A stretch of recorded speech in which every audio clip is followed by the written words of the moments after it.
Now in his 9th season in Morgantown, West Virginia, head coach Marlon LeBlanc has a deep team that could make a deep push in 2014, led by all-everything forward Andy Bevan. Today, the Mountaineers will need to get one by a mountain of a man, 6'5" Virginia Tech goalkeeper Ben Lundgaard. It's the ACC's Virginia Tech Hokies and the Max West Virginia Mountaineers men's college soccer next on NSCAA-TV.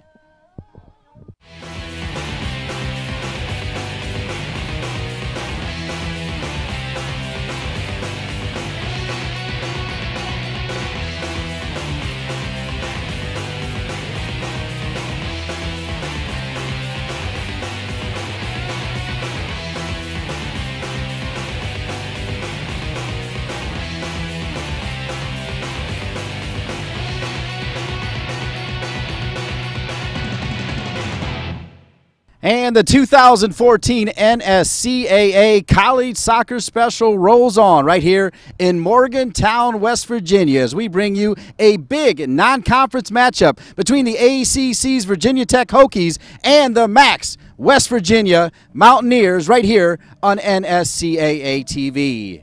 Hello, everybody. I'm Dean Leakey. Delighted to be with former Georgetown coach Keith Dabatsik. And Keith, Marlon LeBlanc loves this West Virginia team, and he loves his all-everything forward, Andy Bevan. Yeah, well, Bevan is all-everything, and he's got a deep team, and Bevan is the leader. They follow him. This guy scores goals. The thing about him, the international from New Zealand, it's not just that he scores goals, he scores big goals, Dean's. Big games, you can see Bevan scoring. Meanwhile, for Mike Brizendine and Virginia Tech, they'll be looking for Sam Essam to run the show. Yeah, and this is the thing. He is untested. He is a freshman with a ton of potential, powerful forward, and they need him to score goals if they're going to get their first winning season in quite a while. Both coaches fired up, and we talked to them moments ago. I think for us it's about establishing the rhythm, establishing the tempo and the pace of the play of the game. We need it to be quick, we need it to be fast, but we also need it to be under possession. And so for us it's going to be more about managing the time, dictating the tempo of play, and picking and choosing our times to go forward. We need to make sure that we don't let them get into a rhythm. They're very good when they're passing it, when they get the ball wide and getting services in the box, so we're going to try to prevent them from doing that. We'll need to press them whenever possible, try to get them to turn over the ball in their third, as well as when we get opportunities, we need to put them in the back of the net. Continental Tire is proud to be the presenting sponsor of the College Soccer Special right here on NSCAA-TV.com. Beautiful Thursday night here in Morgantown, West Virginia. Dick DeLess Soccer Stadium. Take a look here at the West Virginia starting lineup. Brent Arnold in goal, wearing number 1, and teaming up there with Bevan up top will be Jamie Merriam. That's the West Virginia starting lineup with your head coach Marlon LeBlanc. Meanwhile, the Briz, Mike Brizendine, the head man for Virginia Tech. We talked about the big man in the back, Ben Lundgaard, but up top will be Dylan Huber, Sam Essam, and Daniel Loretano. And Dean Leakey here with longtime Georgetown head coach Keith Dabatsik. And Keith, beautiful playing surface here. Yeah, this is fantastic here. Played a number of years here with Georgetown before it was this, and it wasn't one of the better places in the country. This is now one of the greatest surfaces that you have in the country, and they've built a really good following here as well. And of course, a good following comes with playing well also, which Marlon LeBlanc has done in his 8 years here. We're underway here at Dick DeLess Soccer Stadium, Morgantown, West Virginia. The Hokies in maroon from head to toe. The West Virginia Mountaineers in their home whites. And pressure early here from West Virginia. They were tailgating 2-3 hours before this game even started. And this is game 2 of this 20-game special that Rob Kehoe, the Director of College Services for the NCAA, has put together. Great time in Utah last week, Keith. Yeah, I'll tell you what, if anything can follow that, it's going to be quite a season, because that opener with Utah Valley and their first ever game, winning 5-1 over UMass, was quite an event and quite a good game. All right, in the back now for West Virginia. Do need to point out that their veteran Hayden Bennett, the junior, is out with a concussion, so replacing him is Francio Henry, the junior from Jamaica. So that's a big switch here for Marlon LeBlanc. Yeah, it is, and you know, Henry's a good player too, but he's really just a defender, just a tough, hard-nosed defender, and they'll miss a little bit more on the ball with that change, but still a solid back line. There's your first look at Henry, and Essam is the player that Keith Dabatsik put the spotlight on in the open, and he is a big target. Yeah, Essem from Germany, a sophomore that is just very powerful, and Virginia Tech needs him to unlock a little bit and score goals this year. Here's Huber. We thought maybe Huber was going to start in the back, but they moved him up top. Virginia Tech, though, boy, Mike Brizendine, their team's been decimated by injuries this year. They're a very thin team compared to West Virginia. Marlon LeBlanc saying he can play 20 players. Yeah, he can play 20. I hope he doesn't play 20, but but he can. But it's true. And 3 games in, and Virginia Tech is a bit thin already. Here come the Hokies. Sent across and cleared out of bounds. It looked like they're really Ochoa had a little bit more time. Got to communicate back there. It'll be a corner kick for the Hokies. Yeah, he did have a little bit more time, but his back was to everything and did not know. And you're right, somebody needed to let him know that, because one of the strengths with Virginia Tech are the free kicks. And any time you give that, you give it up early at home. It's not a good thing. So the Hokies with the corner.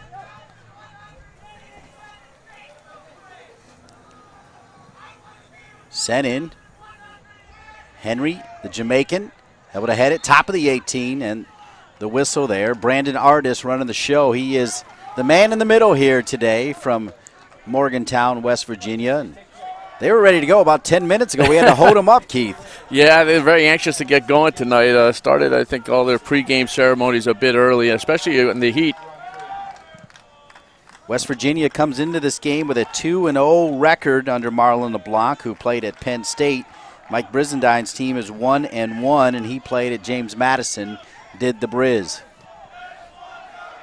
I asked him Mike or Michael, and he said, just call me the Briz. The Briz.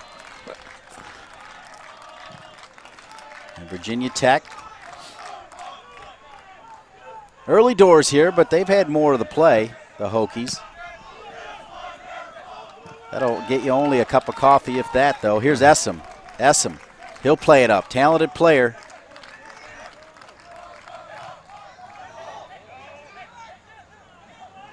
Hokies try to stay with it. It's almost as if both teams know who Keith Tabasnik's going to talk about, and then those are the players that get it done early on. Yeah, you got to pay them off a little bit ahead of time. I only had to do $1 because it's dollar day here, Dean. Dollar to get in, $1 hot dogs, $1 everything.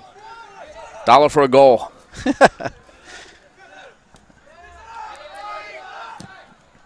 One at midfield by Virginia Tech. There's Essem. He'll snap a header over, drop it to Huber. They'll try to spread it out wide. Making the run down the flank is Pat Conroy. And Conroy will run out of real estate. He'll go out of bounds back to West Virginia. Yeah, and Conroy is the person who got called in to play right back instead of Huber. Huber going up to the right wing. Conroy, a redshirt sophomore from St. Louis, a transfer from St. Louis actually, played for the Lou Fuse Soccer Club. West Virginia, we said 2-0 with a 1-0 win over St. John's last Friday and a 4-1 victory against Oakland. Hokies back line, won it for a second, one back by West Virginia in the middle of the park. Christian Diaz, he is a big-time player, a player that Marlon LeBlanc believes can play at the next level. Well, the reason he has a chance, let's see what happens here first, Dean. Thank you. Sent back across, nobody there. Now tell us about Diaz. Yeah, the reason he has a chance is because he keeps the ball. I mean, he keeps the ball. His possession rate the other day against Oakland, 50 passes, kept it 41 times. And it's not just a matter of keeping the ball, because almost anyone can keep it if they're safe, but like the pass he just made, it's also the penetrating balls. And I love that in a player, and you sit him in front of that back line, and it just connects everything together. For West Virginia, senior Andy Bevan, who is on the senior class watch list, the academic All-American, always wanted to be a Mountaineer. The guy gets straight A's and gets it done on the field. Bevan, along with junior Jamie Merriam and freshman Jad Arslan and freshman Luis Thomas, all have 4 points to lead West Virginia's offense. So he talked about that depth, some young players scoring as well for the Mountaineers. Well, especially, and it was Merriam, who's playing up top right now. He's been in the midfield the other games with a couple goals, and they scored against Oakland where they won that game, but they went down first in the game and they just came with a barrage of attack and goals, and a lot of different people that can score. Merriam and Arslan have scored 2 goals each, while Bevan has a goal and 2 assists against Oakland, and Thomas finished the weekend with 4 assists. So what happens, Dean, too, is, of course, Bevan is a known commodity and he's a marked man, and that leaves space for these other guys if they take advantage of it as well. That's the story of West Virginia. Virginia Tech went 1-1 last weekend with a 1-0 overtime win at SIU Edwardsville. and a 3-1 loss at St. Louis, a very good St. Louis team, by the way. Brad Vorb leads the Hokies with 1 goal and 1 assist, and Dylan Huber also added a goal last weekend. And the Story goalkeeper Ben Lundgaard made 10 saves and allowed 3 goals, facing 25 shots. Yeah, and, he's under the fire right away as a freshman. He's a freshman from Delaware, played for the Delaware Rush, high school All-American, and, he is big. He's a 6'5", and he can control that box that way. But watch when he gets the ball. It's an offensive weapon, his punt, actually. Getting if they want to go for distance and territory, he's the one to do it. His first match between these two teams in 2004 when the Mountaineers fell 1-0. Virginia Tech leads the all-time series 7-3. So that sets the table here as, again, in maroon, the Hokies. There's Henry from Jamaica. We'll clear it. Handled neatly there by Piacic, Joey Piacic. And this will put some pressure now, and West Virginia will have the throw in, as coming out was Lundgaard. Yeah, Lundgaard did well there off his line. The way everyone's going to play now after Neuer for Germany in the World Cup. Piacic, number 15, tries to stay with it. Good defending there by Forrest White. White will win it, and he'll play it to Loretano. Looks up top. Look at Essam. So strong with Henry all over him. Thought he'd get the whistle there, but defended neatly by West Virginia. I think it was, and I think Essam needed to move that ball while he was holding it, because he just allowed the West Virginia players to double team, and the players on him so tight, play it off and leave him, and you get in behind. That was your first real good look at the captain, Bevan. They'll lose it, though, and here come the Hokies. Goalkeeper stays put. A little bit of hip check, and it's kept alive. Good hustle by Virginia Tech. And looks like he was fouled. No. Now they'll say corner kick. Gets a corner off of it, yes. Yeah. Tough angle here at the booth. It was interesting, it was kind of something that came out of nothing there, because it looked like it wasn't that great a ball when it was put in. It just kind of held on, didn't go out of bounds. The West Virginia defender hoping to ride it out, but didn't happen. Yeah, the ball just stopped. Well said, Keith. It was. He stuck with it. Good effort here by the Hokies coming on the road here. Hostile territory here, home of the Mountaineers. They've built a decent fan base, great crowd. Near post, dangerous. Cleared out. Top of the 18. Looked like a foul, and it was. Going down to the ground was Jad Arslan. And here's Arslan, who has come in and looked good and earned himself a start here today for Marlon LeBlanc. Get to ours. Okay, we have an offside here, so I'll go on to that. Yeah, his game, his goals against Oakland were just fantastic. He's very, very quick off the mark, and all of a sudden they played a ball over top. He beat the offside trap. First 5 steps are tremendous. Defender catches up when he holds him off and plays a fantastic finish with the outside of his foot. Second goal, he gets on the end of a cross, kind of almost like a diving, foot going out there to put it in between 2 defenders. They're just very, very quick players. Impressed. First time I'd seen them. I watched them on in their webcast against Oakland the other day. Yeah, when you watch that, you see that in less than 4 minutes, West Virginia turned the match against Oakland from a close game to a rout as Bevan scored the eventual game winner, but then Merriam and Arslan then added insurance goals in the 54th and 55th minute, just 3 minutes after the goal from Bevan. Here's Essam. Essam, big strides. Trying to get to it was Huber. There's that extra effort. Coming over in support was Kirsch. We'll go off of Kirsch, throw in back to Virginia Tech. Keith, I normally wait till about halfway through to get your thoughts, but I'm interested in knowing how you feel about Virginia Tech right now, and you can tell me in a second. Here comes Virginia Tech trying to cross one. Far post.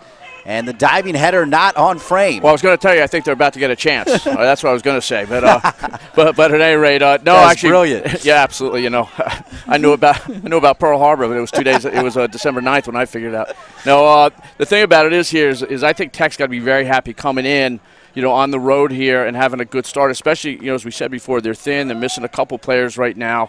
And let's face it, it's been a while since they've had a winning season, and having that feeling that they can get on the road against a good team and do well. And, a ton of time left at 0-0. And this is similar to how West Virginia started the other day against Oakland. A little bit slow, got down, and then came back. All right, we'll hold off on West Virginia until the normal time when we get the thoughts from Keith the Batsnick. 22 years as the head coach at Georgetown.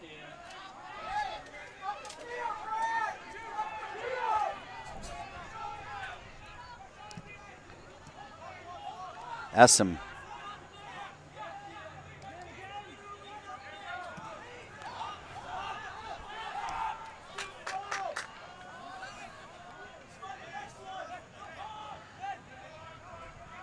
Lundgaard taking his time.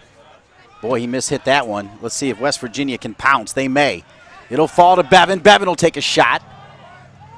Hokie defender steps up just in time, and that all started from really a missed kick from Lundgaard. It did, yeah. The missed kick from Lundgaard, and they almost took advantage of that. Bevan given a little bit of space, obviously taking the shot, and then Alessandro Mion definitely had to worry a little bit after that header back to his keeper.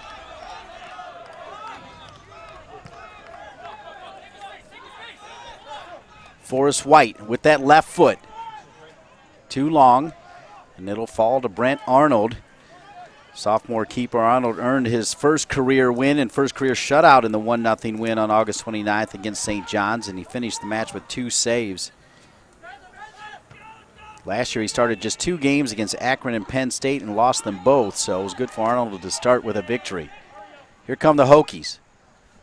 Once again, the speedy Loretano. He's been dangerous. It was Loretano who earned that corner kick earlier. Now he'll earn another corner kick. Absolutely. And remember that last corner was quite dangerous. It was a near post. Got through the first defender before it was cleared out.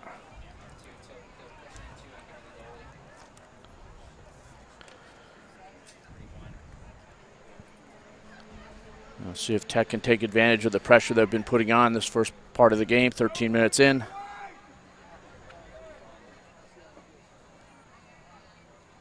Waiting for some movement. Sent far post this time. Over the head of Essem, who drew 2 white jerseys. This will go out of bounds. It'll stay with the Hokies. It's 14 minutes in, no score. We thank you for joining us here on NSCAA-TV for Game 2 of an impressive 20-game package.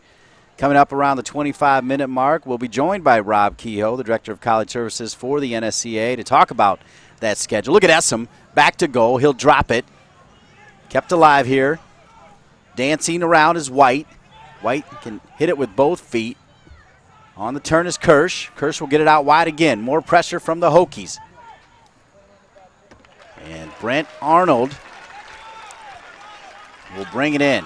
The thing about the pressure, all the pressure from the Hokies, only been one kind of dangerous cross, that other corner kick that they had, and the rest has not been dangerous. Merriam gets it out wide. A little too strong there for Thomas. Thomas tries to run it down. He does, able to cross it. And that'll go out of bounds. And Keith, it did not take long for freshman Luis Thomas to etch his name in the record book as he tied a single game record for assists in that 4-1 win over Oakland with 3. And I don't know how he saved that one. Yeah, I know, and in fact his assists were similar to that, not quite that close to the line, but getting down on the right side and getting really good crosses in on the run at speed, and impressive. I mean, he's a good attacking player. You know, moved into the right back position and won that starting spot. They actually thought he was going to possibly play at the center back this year. And already one sub in as well for West Virginia, number 14, Mike Desiderio, who is an often starter for them. Yeah, we thought he was going to start Desiderio. A little banged up in the last game. That's why Leadham got the start. And Marlon LeBlanc with some detailed instruction for Leadham as he came off.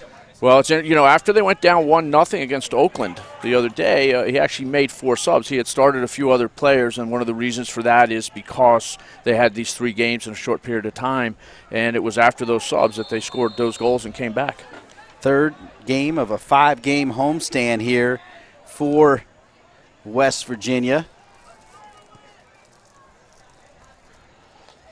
And again, giving up another restart. It's been 3 corner kicks, and now this restart, all in dangerous positions. But the Hokies have not really, they haven't had a shot off of any of these yet.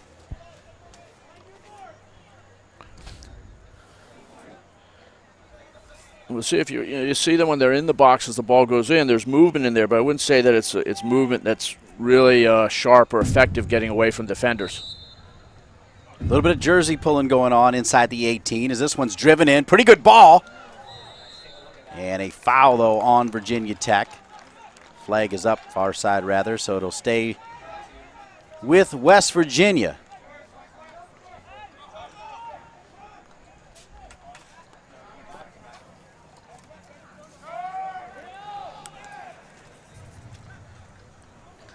Mountaineers returning 10 starters from a year ago and adding that depth. And one of the reasons I think why Marlon LeBlanc is really high on this team. We said it in the open. They can make a deep push this year. This could be their year. Yeah, I think so. I mean, if you look at they have to be disappointed obviously with last year. It's going 7-5. It's one of the worst years that they've had under Marlon, and they're much better than that. And getting some of these freshmen that they've come in are impressive. Huber with a shot from distance. He cranked it. Not on frame, but boy, he dialed that up, Keith. Yeah, he did. Again, a little bit of space, and we still are waiting for the first shot on frame, though. And Bevan's shot did not make it past, and hopefully we're going to start seeing some of this stuff going for one way or the other on frame. A little foul right in front of the fourth official. Referee right on top of that. Brandon Artis. He looks to be in command here today. Here's the assist maker, Thomas.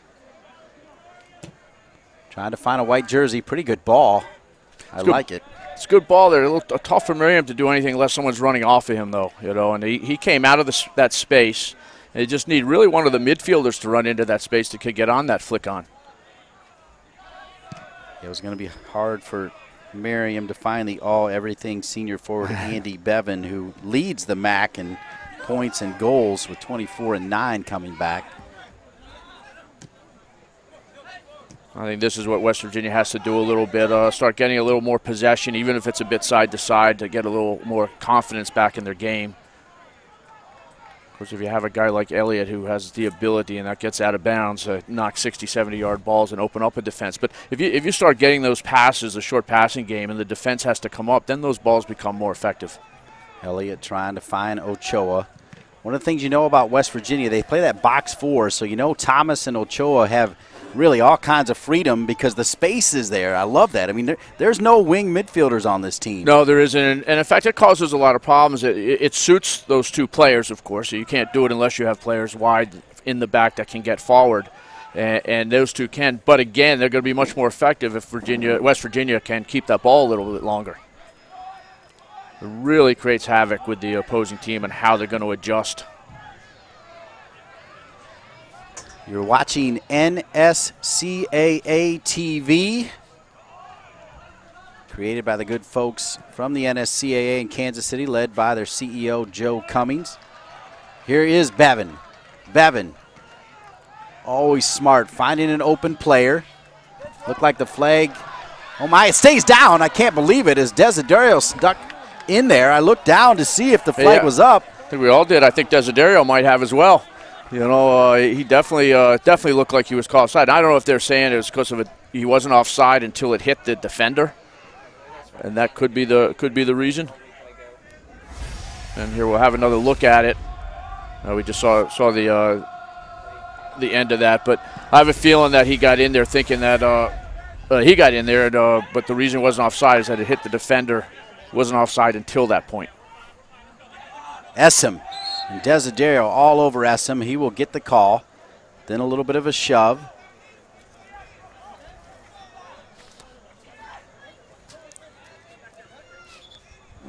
That'll be a battle with Essam and Henry.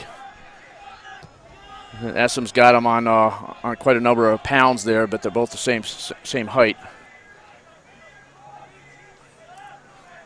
Hokies able to cut back in, back across.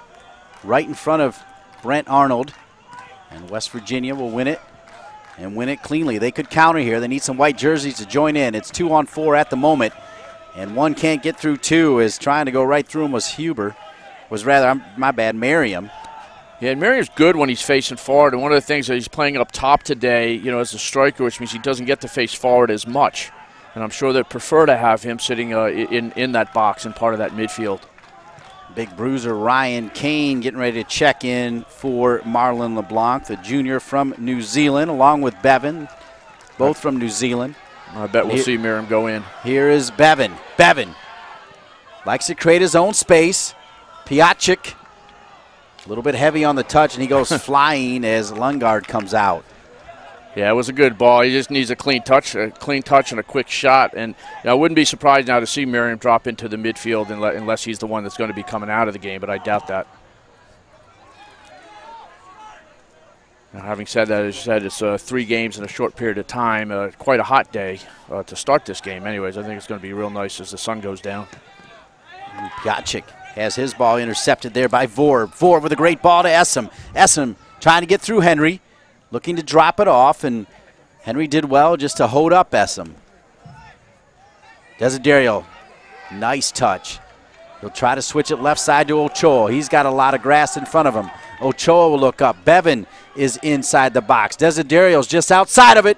Crossed and handled there by Lungard. Yeah, it was a good series of build-up there for West Virginia. The cross needed to be better. They had 4 guys in good positions in the box to get on the end of that ball. Essam starting to dance around white jerseys like they're cones.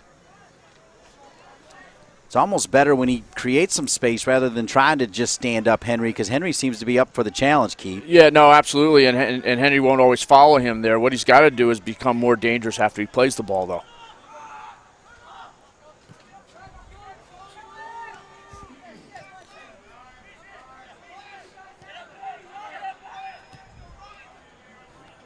Mion and Menendez, the 2 center backs for Virginia Tech. Highly regarded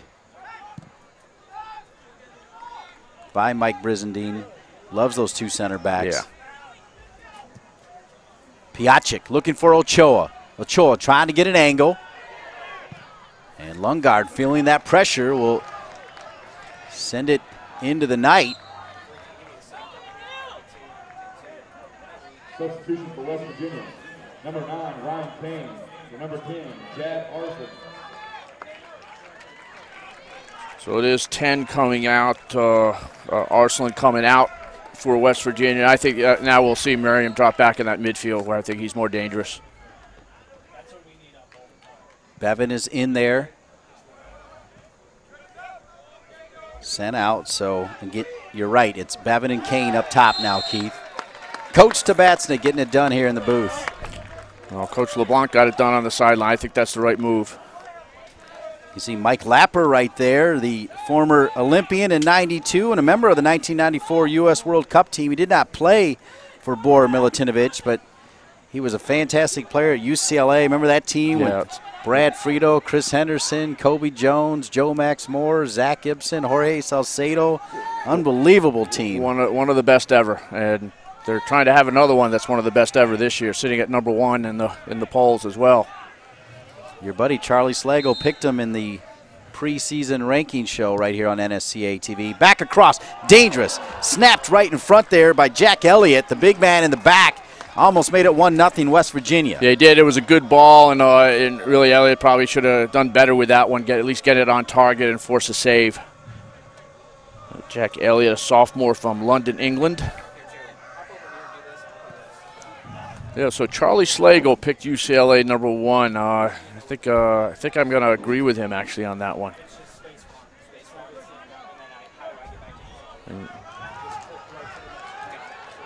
Bevan down near the end line, back across again. It'll be a corner kick, West Virginia.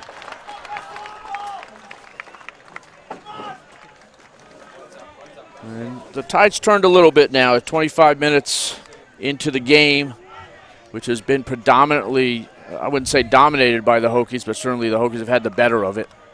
And West Virginia now trying to turn it around. About the same time they turned it around against Oakland. Good stuff, Keith. Corner kick here for the Mountaineers. There's Mike Brizendine getting ready to go to his bench as well.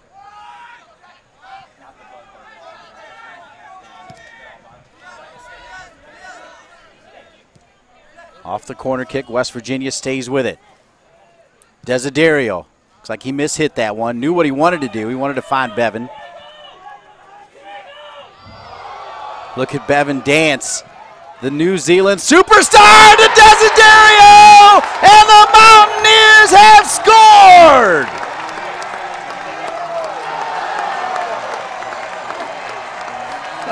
Now that's how you celebrate, Keith. I'll tell you, that is how you celebrate. I don't know if he had played the entire first half, he might not have had that in him to do the celebration, but I think he would have had him in him to do that goal. We'll have another look at it here as we talk about it. This is Bevan setting it up, turning the defender and getting a fantastic cross in. Look at Desiderio right in between the 2 defenders. nothing goalkeeper Lungard could do.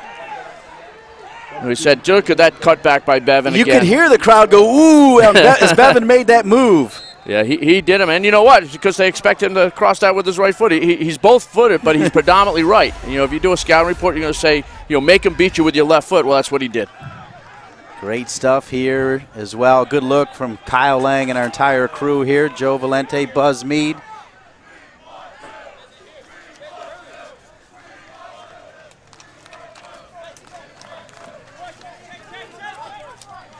You can visit the official NSCAA college scoreboard at topdoorsoccer.com for all of your college score needs, along with the most up-to-date scores. Here's Bevan looking for another one. Bevan with a great cross, and it's 2-0. Take that, Top Drawer Soccer scoreboard. 2-0. 2-0 exactly, and this time it's the combination there. Bevan to Miriam. Miriam drops back in the midfield. He gets up for the goal. 2-0. This is exactly what they did against Oakland the other day. They must be getting some money over to that wall after they score goals. They keep going right to it. But look at this. What an unselfish play. Everybody thought he's going to shoot. Not Miriam. Gets in a great position there. Have another look at it. Last time he beats him to his left foot. This time he beats him to his right foot.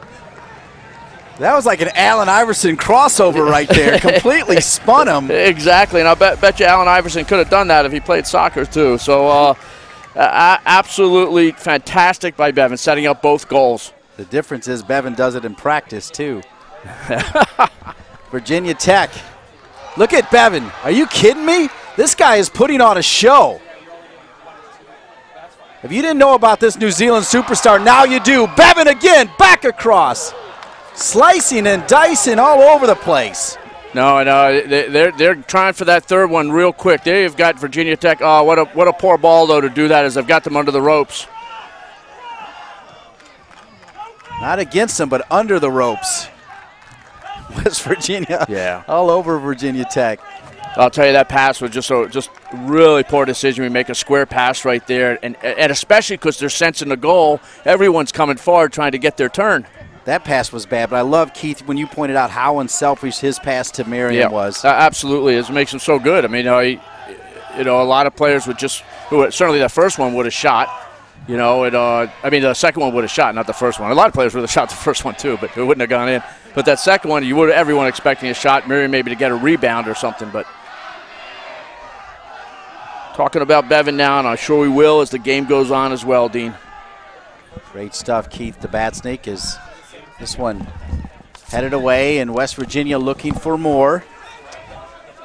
Piacic. Look at him switch it. Ooh, he mishit that one, looking for Ochoa, and so much going on up here on the field and in the booth as we get ready to welcome in Rob Kehoe, the Director of College Services for the NSCAA, but not before West Virginia going to take another crack at it. Here's Merriam. He just scored the second goal. Ochoa can cut back as well, and the confidence continues to grow. And, boy, Rob Kehoe, how about the first 25 here for the Mountaineers? Very exciting on this beautiful night. If you look across at the stadium, the flags are perfectly still.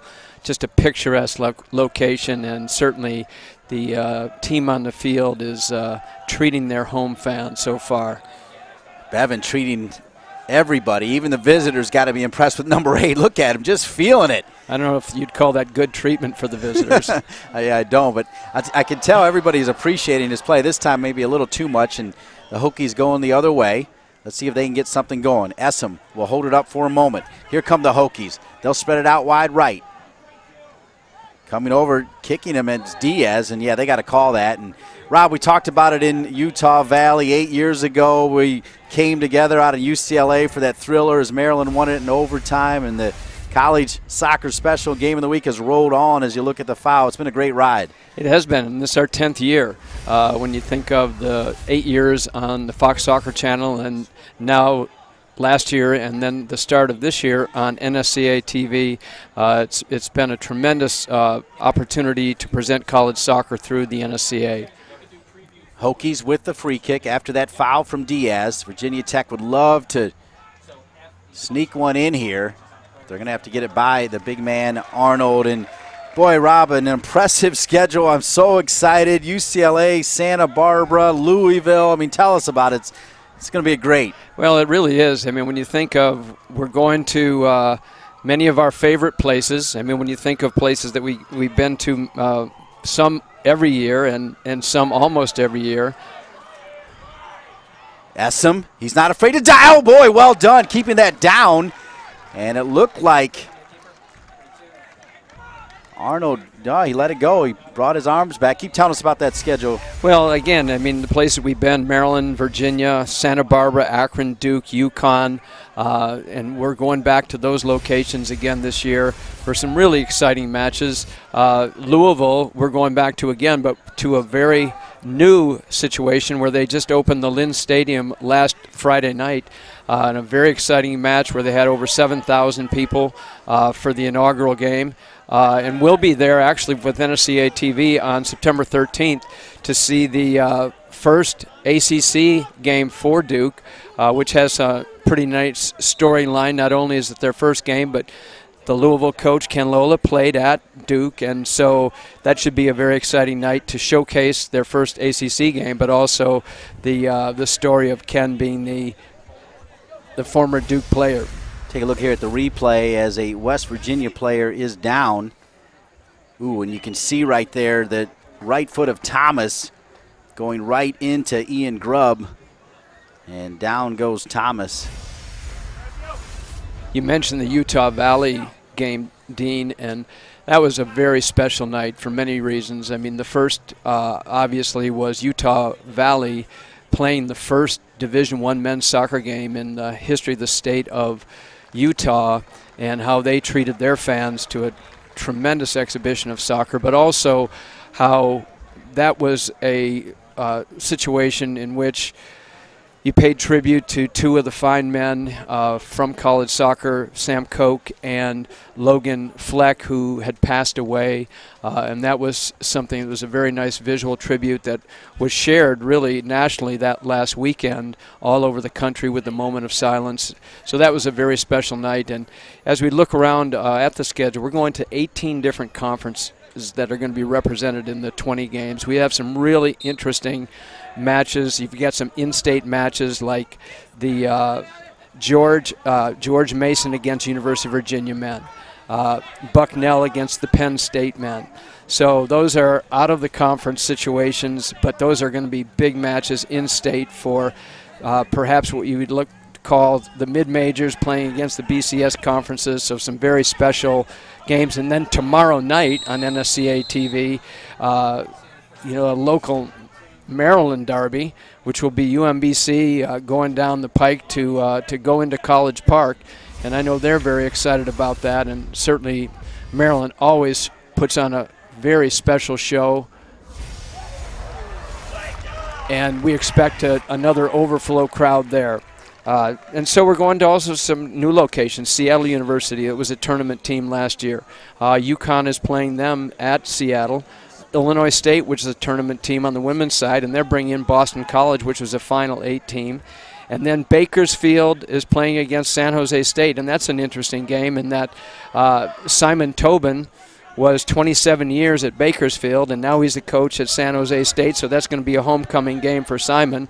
And I trust Richie Grant and his group are not going to want to treat him very well in his homecoming. Kane will get it out wide here to Thomas. Thomas can put it on a dime, looking far post for Bevan, and it was way too strong. Of course, the crowds all over the country early on have been great for men and women's college soccer, Rob. They have been. As I mentioned, Louisville went, I think, 7,047 in their opener, and I'm not sure the fire marshal liked that since their capacity is only around 5,500.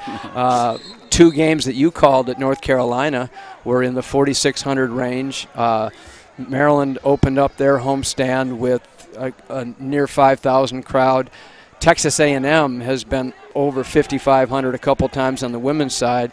So people are getting out and watching college soccer, which is exciting. And as we've talked about through the years, we think it's a great opportunity for people in the local communities to teach kids more about the game up close. It's an enjoyable and entertaining thing. It's also economical for the pocketbook to get out and watch college soccer. Yellow card issued to a West Virginia player. We'll update who that was here at halftime as well, as it's 2-0 Mountaineers. Andy Bevan with a couple assists. Desiderio and Merriam with the goals. Virginia Tech with about 13 minutes left, trying to get one back. Flicked out of there. It'll be a corner kick. And finally, Rob, around this corner kick, you'll work in this answer, but a lot of talk about changing the college soccer season initiative, and it's interesting we're here in Morgantown, West Virginia, because their fine AD, Oliver Luck, has played a key role in those talks. Yeah, it's something that the Division I men's college coaches have been talking about for a number of years, with the recognition that there's a real strong sense that they play too many games in too short a period of time. Ivan Coonley is in. This one bounces around, still kept alive somehow, and that'll go out of bounds, and somehow they'll say that goes back to West Virginia.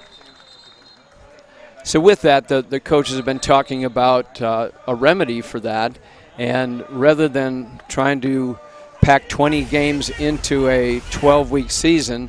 Hang on, Rob, let's take a look at that last replay there. You see Virginia Tech so close to trying to get one by there, Brent Arnold, and now you can also hear Marlon LeBlanc's pretty animated. Looked like he was pretty certain it was going to be a goal kick. Instead, it's a corner kick. Hang on, Rob, because we want to learn more about that, but Virginia Tech would like to score. Going far post, the Hokies. Oh, a swing and a miss, and will go into the hands of Brent Arnold, who will quickly restart the offense for West Virginia. They could counter. Merriam's wide open. Merriam had to wait on it. Piacic comes over in support. Piacic's open. Piacic will get it. Piacic first times it, far post. Nobody home. All right, tell us about this new initiative. Well, looking to, rather than, as I was mentioning, pack 20 games into a 12-week season, look to extend the season to a full academic year calendar, to where play the same amount of games, including 20 regular season games, or actually it would be 22 regular season games and 3 exhibition games, which would be equivalent to what the Division I programs have been playing in regular season and then non-championship season in the spring. And so it would not be necessarily more time, but just different time. And trying to reduce it down to where they're playing 1 game a week, primarily on weekends, which would affect academics, we think, in a very positive way, which would be less missed class time. Also in the physical area, to help with more rest and recovery after games, so that they're not playing, and sometimes teams are playing 3 games in 8 days, and looking at spreading that out so that the health and safety issue of the student athletes is a priority. Well, it's certainly exciting, and I know I speak for Keith Tabatsik when I say we welcome that. We'd love to do games in the fall and the spring here on NSCAA-TV, Rob. Well, it would be good, and when you think about what the experience has been on the NCAA tournament for both the men and women, has been in a very difficult time of the season to attract fans. I mean, you look at the College Cup last year in Philadelphia, beautiful stadium. They cleaned off like 8 inches of snow the night before the game and the early morning of the game, and you had about 3,500 people there to watch an NCAA championship game with Maryland and Notre Dame playing in that. And so looking at a NCAA tournament that would be played in May, and then have the College Cup being in June area. Abakunli back to Merriam. Merriam can make it 3-0. And a save there by Lundgaard. So we would think that the College Cup would be a much more attractive event. Certainly it opens up a wide variety of options as to where the College Cup can be hosted. Boy, and Merriam just absolutely joining in the fun here with Bevan, and Abakunli drops it back to Merriam. Somebody may have been open on the far post, or he should have shot far post. And the other thing that has been interesting about the initiative, as you mentioned, with Oliver Luck being involved, and he and I met today and have been continuing to meet, is that we've been interacting with the Chief Medical Officer of the NCAA, Dr. Brian Hainline, and there's going to be a study group put together to discuss this, again, with the student-athlete welfare in mind.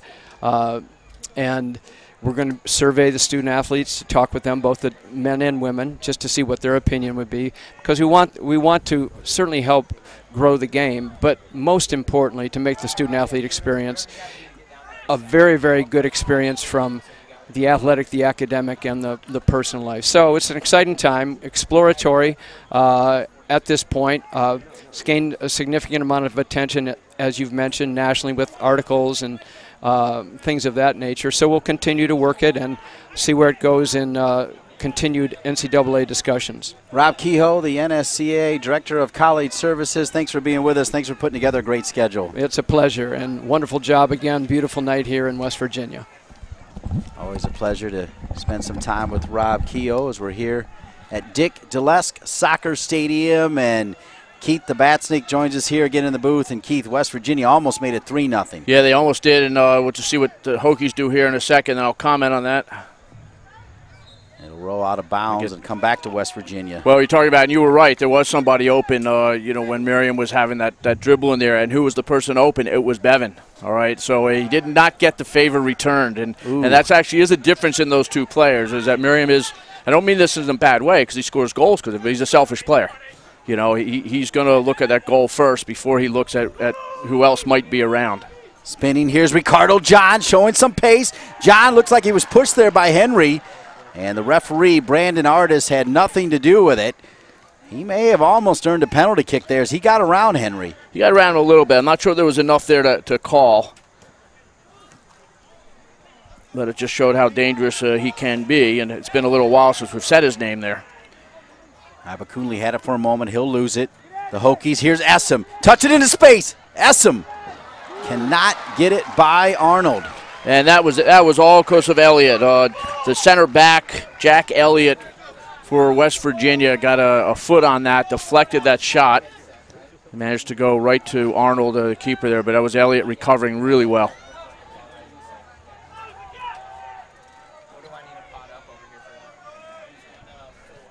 Ochoa over to Kane.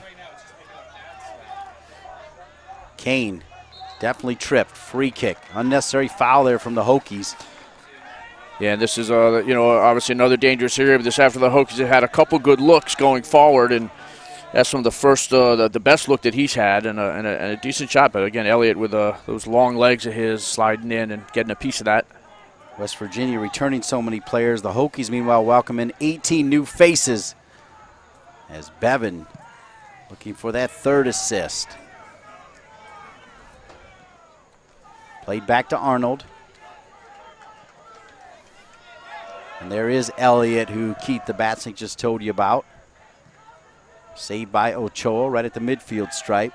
About 5 minutes left here in the first half. 2-0, the home team, West Virginia, over Virginia Tech. Marlon LeBlanc was excited about getting this matchup back on his schedule, trying to create a little bit of a rivalry with Virginia Tech and West Virginia. Well, I think it's important, you know, for Marlon to have those sort of rivalries because, you know, the MAC conference, it's only a 6-team conference, you know, so you're out of conference games are very important, and you need to get some enthusiasm and excitement, you know, in the teams that you bring in. We saw there the substitution a little earlier for West Virginia, Tolu Ipakinle, whose brother was an outstanding player at Wake Forest, Tolani. Here's John. He's a handful from Trinidad and Tobago down near the end line. John trying to stay with it. It'll be kicked out of bounds. Throw in with the Hokies.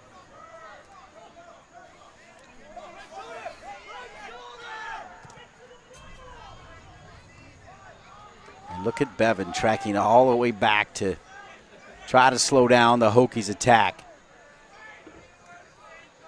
Good trap inside the 18. Cut back, great move, shot, and over the crossbar. Arnold knew what was coming, pulled the arms back down, but good work there from Merlin Boss. Yeah, he had his first very good look on goal there, and you see this shot, and you know, again, almost put up. But there's again, the ball was laid off there as they held it up, and he's not closed down well. Obviously, just diving in there on Diaz and put over top, and you also notice something really bad. There's a huge divot in that field. They got to fix that thing right away. Beautiful field like this, you know. Look at that. Right in front of the ball. Essom's going to come out for Mike Brizendine. Number 15, James Compton. And number 19, Song Essom. And for West Virginia, Lewis Thomas coming out of the game. Coming in will be Griffin Libhart. And Libhart will be tested right away, but Arnold's got his back. Yeah, he does. And Libhart in there, it's unusual, to make a sub for a back. Obviously, it's probably because of that knock that Thomas got a little bit earlier that we saw. And maybe precautionary or whatever, but certainly very unusual, especially this late in a half. That's the only reason that could be happening. How fun is it to watch Bevan? Here's Kane now, 2 New Zealand superstars. Yeah, Bevan, he just rides off defenders, and obviously he's keyed on. It's not like he's an unknown. He was an unknown for about, 30 minutes in his career. And then he had to deal with it. Shot from distance from John. That one had no chance. Stay with us as we'll talk to Marlon LeBlanc almost immediately at the end of this first half, head coach of West Virginia. Libhart going in at right back. He's usually more of a midfielder, just a possession player in midfield. He should be, he'll be tested defensively, but he's certainly good on the ball. Very solid, safe player on the ball. Ochoa back to Diaz. Merriam was calling for it. Henry looks up, tries to find Bevan, too strong, and the Hokies could counter here. Got a little over a minute to do it, too strong, and Arnold will probably want to kill some of that clock now, Keith. Yeah, absolutely. 2-0. Let's not make any mistakes right now in the back. Get it up there and then walk into the locker room with the 2-0 lead and feel good about it, especially after that first 15, 20 minutes where it was really more Virginia Tech in this game than it was West Virginia. Virginia Tech, Mike Brizendine, also Jeff Kinney, Patrick McSorley, and Matt Gow on the staff. Ochoa making that overlapping run. Somehow stays with it, trying to earn a corner kick. Not able to, as Mike Brizendine trying to sneak somebody in here with 30 seconds left. That's, can't say anything, but that's strange. There's 30 seconds left, and it's not like it's on a corner kick or a restart, and maybe he's hurt there. Ian Grubb. 8, 7, 6, 5, 4, 3, 2, 1. And that will count down the first half as it has indeed been the Andy Bevan show. A couple assists. Mike Desidorio got it started, followed up by Jamie Merriam, and it's 2-0 West Virginia. Yeah, and a really solid comeback for West Virginia. I say comeback. They didn't give up a goal, but they certainly were under the gun with the Hokies kind of all over them for 15, 20 minutes, not giving West Virginia anything. And all of a sudden, Andy Bevan show takes over. 2 assists in no time. All right, we're joined now by West Virginia head coach Marlon LeBlanc. And Marlon, you told us Andy Bevan was legit, but he has put on a show here today. Yeah, 2 good setups for him there. He took him a little while to find the game, but once he did, he obviously turned up pretty well for us there in those couple counterattacks. Hey, Marlon, what's your biggest concern going into the second half, leading 2-0? Obviously, Tech did have their moments, especially in the early parts of the game. Well, I'm not one to mince words. I thought we stunk for the entire first 30 minutes, to be quite honest with you, until we found the goals. We didn't possess the ball well. We were far, far too deep in terms of our press, and once we finally made those changes and got some guys into the game, we had to rotate our squad with some injuries, but once we made those changes, you saw us really start to put our stamp on the game a little bit more. Finally, Marlon, you like this team. It's a deep team. Do you think this team can make a deep run this year? Yeah, not if we play like this. We got to play better, and we got to knock the ball around. There were moments where we did, but not enough of them. All right, Marlon, thanks for having us. All right, thanks. Marlon LeBlanc, the head coach of West Virginia here on NSCAA-TV. As we roll on, it's also time to take a look at the NSCAA Disney Soccer Player of the Week, and a big-time performance turned in from Campbell goalkeeper Matthew Mozinski, as Mozinski winning your NSCAA Disney Soccer Player of the Week. Dean Linke along with Keith the Batsink. Halftime here, it's West Virginia leading the Virginia Tech Hokies. West Virginia from the MAC and Virginia Tech from the ACC, and it's 2-0 West Virginia. And now it's time to take a look at the NSCAA Continental Tire Top 10, and there are the Bruins. Well, as we said, Charlie Slagle called it in the review show, and I'm calling it with him. UCLA, they could be there at the end. Jorge Salcedo with a fantastic team. They play host American University, my alma mater, tomorrow out in L.A. Louisville, again, opening up with that big win against Maryland.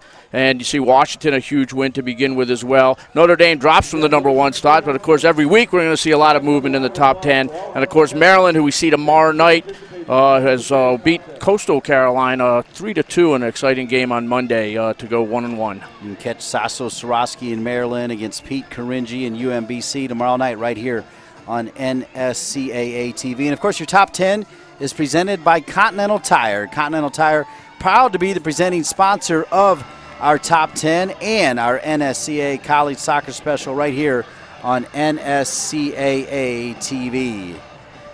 Halftime here at Dick Delesk Soccer Stadium, Morgantown, West Virginia. And the Mountaineers fans are happy. Why not? They lead Virginia Tech by a score of 2-0, and you're watching it all right here on NSCAA-TV. At United Bank, we began our banking tradition 175 years ago. Today, we're one of the nation's largest bank holding companies with $12 billion in assets and over 130 offices in 5 states and Washington, D.C. We take pride that we live and work in the communities we serve. We're involved in local events, charities, and businesses, and making a difference in thousands of lives every day. United Bank, at your service. You watch the match live. You road trip to the away games. You rise and fall with every run. Above all, you live your love of the game. Whatever you do, get there with Continental Tires and improve your grip with extreme contact traction. Continental Tire, for what you do.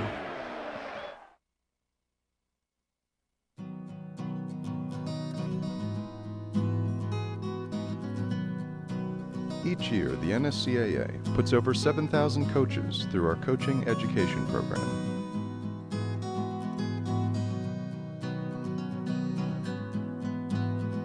Youth, high school, and college coaches at all levels participate in the diploma courses.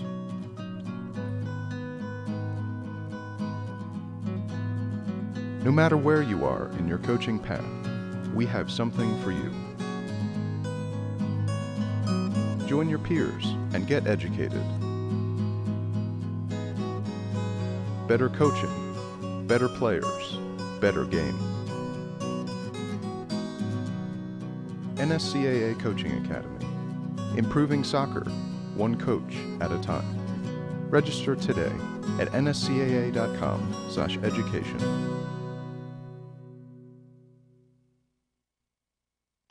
Now's your chance to be part of the most popular soccer camp in North America. Challenger Sports offers a wide range of programs with over 3,000 British Soccer, Tetra Brazil, and Soccer Plus camps for players of all ages and abilities. Join me and Challenger's talented and committed coaches as we help develop new skills, build confidence, and find the magic in your game. Summer camps are filling up. Register early at challengersports.com and get your free game jersey today. The broadcast of this match is authorized by the National Soccer Coaches Association of America. Any rebroadcast, retransmission, or other use of any image, sound, account, or description without the express written permission of the NSCAA is strictly prohibited. We mentioned the Disney Soccer Player of the Week. There he is, Matthew Mazinski, the redshirt freshman goalkeeper, standing on his head with big-time saves, leading Campbell University to a big-time weekend a weekend ago. He won all the Player of the Week nominations at every level. Congratulations to #1 Matthew Mozinski. We are here in Morgantown, West Virginia. Halftime with the Mountaineers on top of Virginia Tech 2-0. Earlier in the first half, we heard from Rob Kehoe, the NSCAA Director of College Services, talking about the 2 seasons for college soccer, and we were able to catch up with Oliver Luck, the fine AD at West Virginia, and get his take as well. In the just over 4 years that I've been here, soccer has continued to grow. I mean, in the last, I think, 15, 20 years has been a really remarkable trajectory for all levels of soccer. If you think about it and reflect back, you know, our national team at the peak has grown. The professional league has grown significantly. Crowds have grown. TV interest has grown for our national games, both men and women, as well as for the professional leagues, both the men and the women. But the grassroots organizations now include college soccer in that. They've grown tremendously. It's taken over, quite honestly, a number of communities. It's the most played sport, the most participated in sport right now in this country, and I think, quite honestly, that it's turned the corner. It's sort of reached that tipping point where it's now considered to be part of the fabric. I was reading a story about baseball the other day, and the author of the story was talking about baseball and its challenges with demographics, and he compared it to sort of a high school cafeteria, and one of the things he said was, does soccer now have a chance to sit at the cool kids table, right? Has it arrived? And I think the answer is that if it's not arrived, it's awful close. It's knocking on the door, and it's kind of sticking its nose in to make sure that it understands what the sports landscape at that level really means. And how is it to have 2 coaches that have done such a great job getting out in the community, you know, not only working with our marketing people, but doing their own marketing, whether it's through Twitter or handing out, you know, Dunkin' Donuts at PRT stations or things like that, to have 2 coaches that are willing to help? Well, we have 2 great coaches. They both really care about their teams and their programs, but more importantly, they care about the growth of soccer out in the community. And even though we're in a relatively small town in Morgantown or Monongalia County, you know, it's not DC or Pittsburgh or Cleveland, but there's some still pretty good soccer that's being played here at the club level. A lot of kids participating, the same sort of growth at a smaller level, but the same sort of growth that other larger communities have had. So to have coaches like Nikki and Marlon that really care about the game is awesome. And the fact that particularly Nikki's involved very much with the U.S. women's program, spends a couple of weeks every year helping coach some of the under 18 and 19 and 20 squads. That's awesome because it gives us that much more exposure. It's been the Andy Bevan Show here at halftime. We'll come back and take a look at the first half highlights right here on NSCAA-TV with West Virginia on top by a score of 2-0.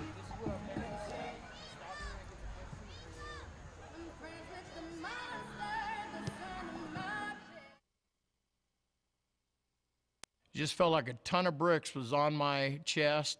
I had a problem breathing. I was dead. I was in full cardiac arrest. I actually thought I wasn't going to make it. I needed to go to Ruby to have a chance to live. I was transported to Ruby. The care at Ruby Memorial, it saved my life, and they brought me back. Between WVU staff and God, couldn't ask for any more.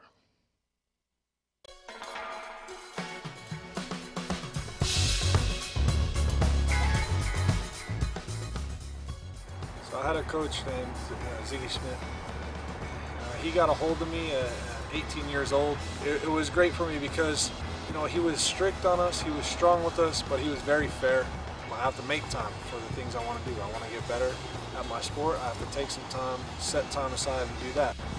Really taught me about the game in general, and tactics, you know, how to watch a game, how to see a game. A lot of the lessons I learned from Ziggy I kept with me throughout my whole career. And it was good because, you know, I always wonder what my path would have been like if I had a different coach.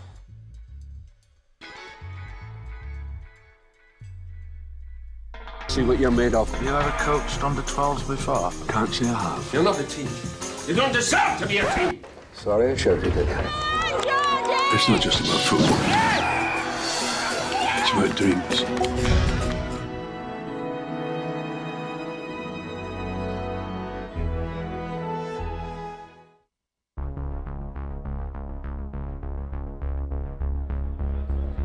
The NSCAA convention to me is probably the best place to get any sort of education of a wide variety that you can go in the world. Oh, I'm excited. I am I'm ready to go on. Super excited. Pretty excited. Oh, super excited, yes. Now I'm excited to just be a part of it and experience it all, take it all in.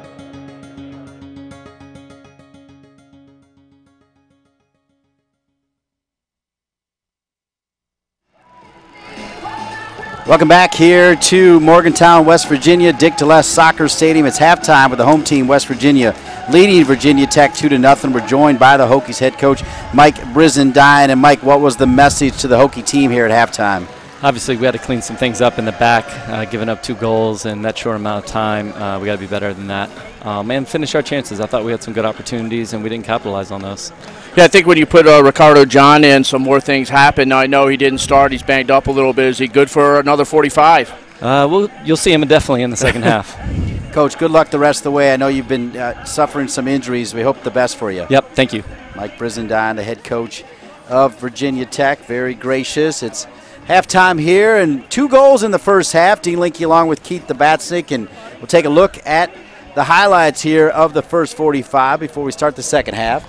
Well, it sounds good, Dean. There was really nothing going on for about 25 minutes, and all of a sudden, as Andy Bevan show, there's Bevan turning to his left, the cross going in, and yes, it's there. Desiderio gets his goal. It's Bevan's 3rd assist of the year, and he's celebrating goal number 1. This had been not against the run of play, but it had been largely the Hokies with more of the play, and we see it again. Bevan turning to his left foot. What a nice header going into the goal. No chance for the Hokie defense. And just a little bit after, it's is Allen Iverson? No, it's Bevan again.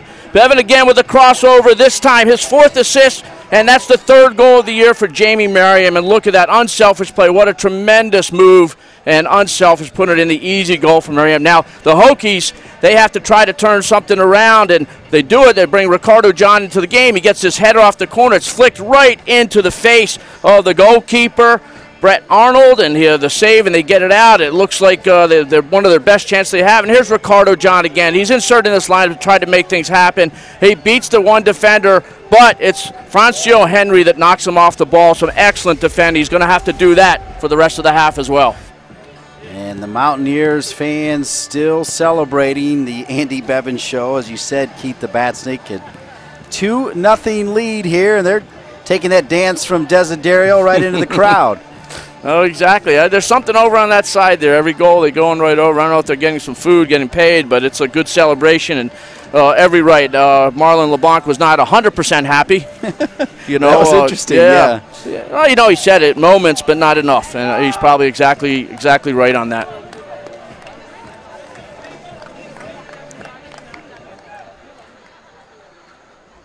Getting ready to start the second half here.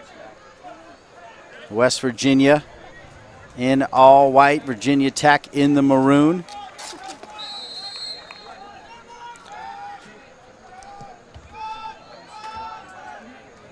Well, interesting. We asked if John was going to be in, and the answer was we'll see him, but we're not going to see him right away. He's not in at the start. And here comes Piacic from distance over the crossbar. And that was off a mistake by the Hokies, giving the ball away back there. Almost, something there that nothing should have happened. And all of a sudden they're in on goal with a shot in the first seconds of the half. I like that Brizendine was still confident. Keep in mind they outshot West Virginia in the first half 9-6, but Virginia Tech with 5 saves to West Virginia's 1. And of course the key line, though, the 2 goals. Yeah, the 2. Yeah, sorry, Dean. Yeah, the 2 goals, of course, but also the best shots were just missing. If we think about Arnold, he didn't have to do any fantastic saves. He had the face in the way of the one ball, and the rest of it was just over the top or just wide. And so the Hokies have to make that a little bit better on that end, obviously.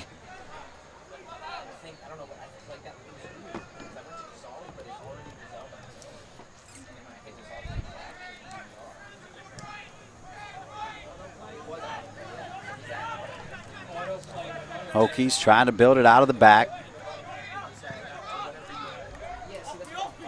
Now they send it long. Essen back in up top.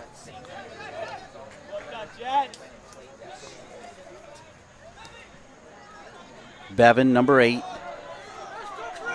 It'll stay with West Virginia. Yeah, you knew Marlon LeBlanc wanted to sing the praises of Bevan, but he was still so mad about the first 25 minutes or so that he just couldn't do it. Yeah, well, I understand that. Sometimes a coach, it gets in your head just what was going on, and it's not till you watch the film the next day you say, okay, well, we survived that and we came back, and that's a good thing.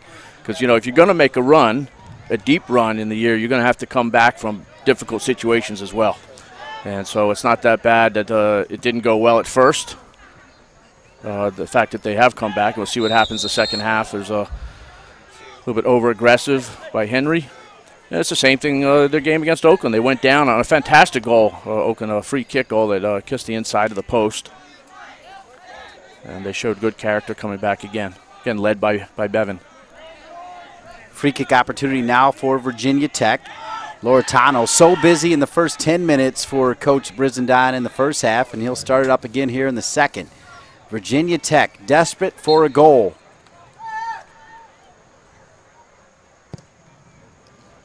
Far post.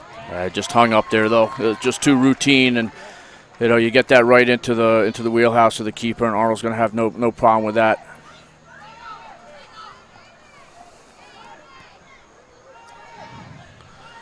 And one of the things that Loretano taking that ball is now he's forced to be back here as a defender. Too strong for Merriam. I think it would have been better to have got that ball into Ochoa's feet there, let him go at, or Merriam's feet.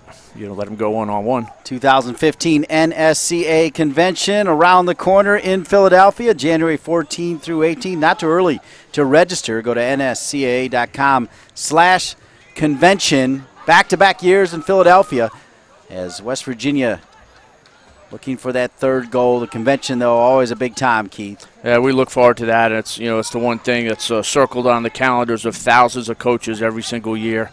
Another, I don't know how many they can get into Philadelphia, but it just seems to be thousands and thousands more every single year down there. And one of the great things that the NSCAA does, including these games and coaching education and, let's see, maybe some officiating education here. He's got it, though, with a yellow card.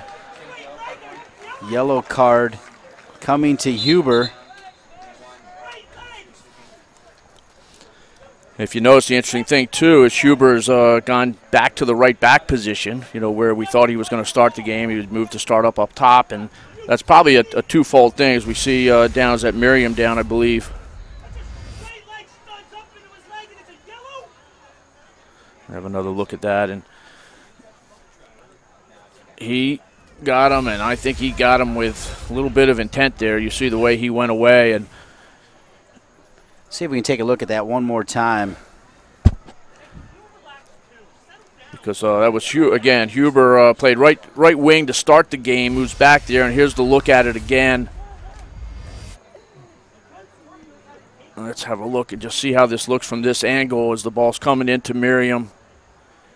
And that angle didn't look as bad as the other angle, although it was a yellow card for sure, no question about it. And, very aggressive play and reckless play by Huber.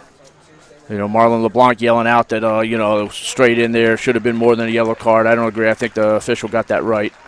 Okay, so Merriam is up. Yeah, maybe, for instance, the angle was tough for Marlon LeBlanc. Yeah. And may have looked worse than it was. Yeah, Marlon had more of the angle that we saw at the beginning, and the second angle there, definitely wasn't good. I'm not saying anything good about it, but, that was the right call. But getting back to the tactics of that, Dean, that's Huber back at right back, I think it's a twofold thing to help solidify the defense, but that guy can get forward quite well also.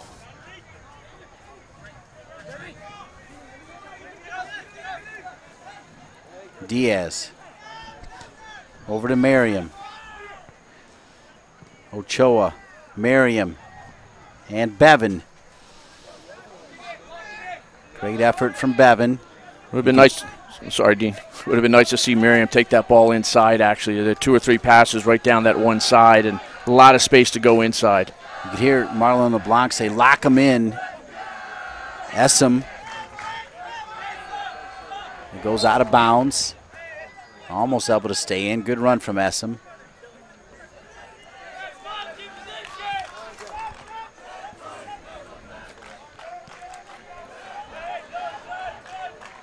One of the interesting things that we'll see as this game goes on is with Virginia Tech having to chase the game and being down and being thin with some of those injuries is whether that will really help West Virginia later on in this half. Keep an eye out for that. Great point, Keith. Back across.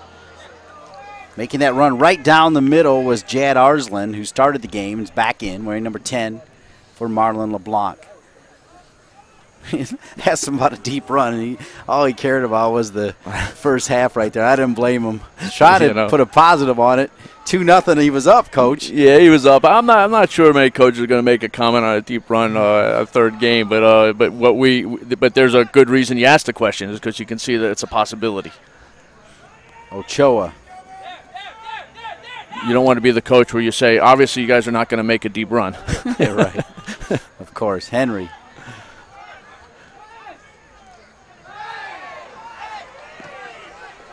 Marlin not happy, no call there. Virginia Tech trying to get one back, looking for Essam. This will be a tough ball here. Diaz stepped back as coming in there was Vorv. And now Vorv goes down. And the truth is that was a foul. You know, the other one may well have been a foul as well, but that was a foul, and that was you know, the defending needed to be better there because again, these are things that have been a little dangerous on some of these restarts. Brandon Artis getting an earful from Marlon LeBlanc, and now the linesman will step out. And now a red card is issued here. Looks like it's issued to number 9 for the Hokies. So Daniel Loretano.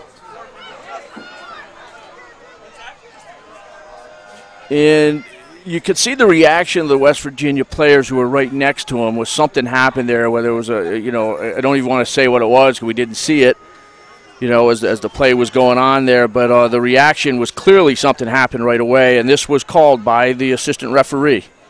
This was not called by the center official.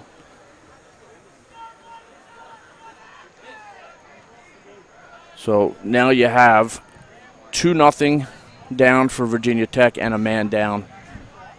Playing on the road, and this would be a big test of character of the players that are out there. Yeah, that is not going to be easy now with Loretano. As you correctly said, it was the assistant referee telling the referee that something happened. We're not sure what it was, Keith. No, and by the way, and you say Loretano, it's been one of their most dangerous players as well. So, you know, they got hit quite a few ways right there. So Loretano is out. Now Virginia Tech down 2 goals and a man. And this is where they need to score a goal on this right here. Send it far post. And a foul on the Hokies. They also need to keep their heads together now too, because the frustration coming in there, and you know, here it is. So really didn't look like a mini headbutt maybe. Yeah, I'm not sure. Not sure there was a whole lot there though, was there? No. You know, looking at that. I mean, Merriam was the one who spit. So I'm not quite sure what the assistant referee was seeing. There was something before that. Who knows? But I would say that if it's what we saw, that was pretty harsh. I agree, Keith.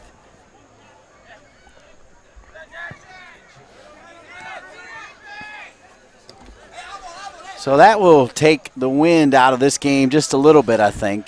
Yeah, well, I mean, and again, that's what I was saying. You know, they needed to get that goal on that restart right there, and you know, get it to 1 goal, and then keep it tight, and you know, try to tie it towards the end, that sort of thing. But you know, you got to open up a little bit, playing a man down, and against a team that obviously can score goals. Kane will take a shot, not on target. It'll go into the student part right behind the goal here for the Mountaineers. And one of the things, though, Dean, is that you know, you give a ball away like that, and we'll have another look at this. You know, the central defender, you know, is Meon's dribbling the ball, you know, out of the back there. You know, you just don't do that whether you're up. Doesn't matter if you're up a man, you don't do that. And you certainly don't do it down a man, and just giving them a chance right there. And this is where they got to keep their discipline and their focus on just playing good soccer. Piatchik whistled, and boy, if Virginia Tech could somehow get a goal off one of these restarts, just to sneak one in. The best opportunity was right after that red card. You said it, Keith. Elliott with the clearance. Yeah, and you know, once they get into that attack, you know, into the front half, they will need to try to get a ball into the box and try to play off something.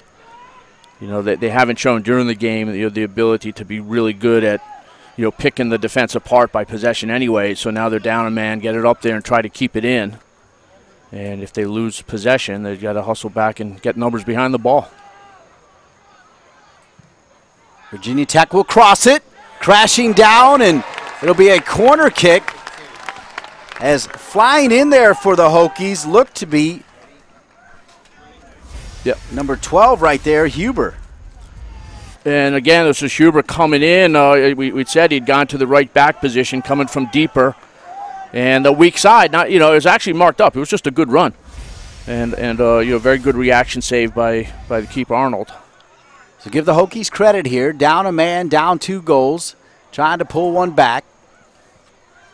As Marlon LeBlanc will go to his bench when he can. That corner. That's a killer corner, isn't it? You know, you don't even get it past the first defender. Zach Leadham, he started the game.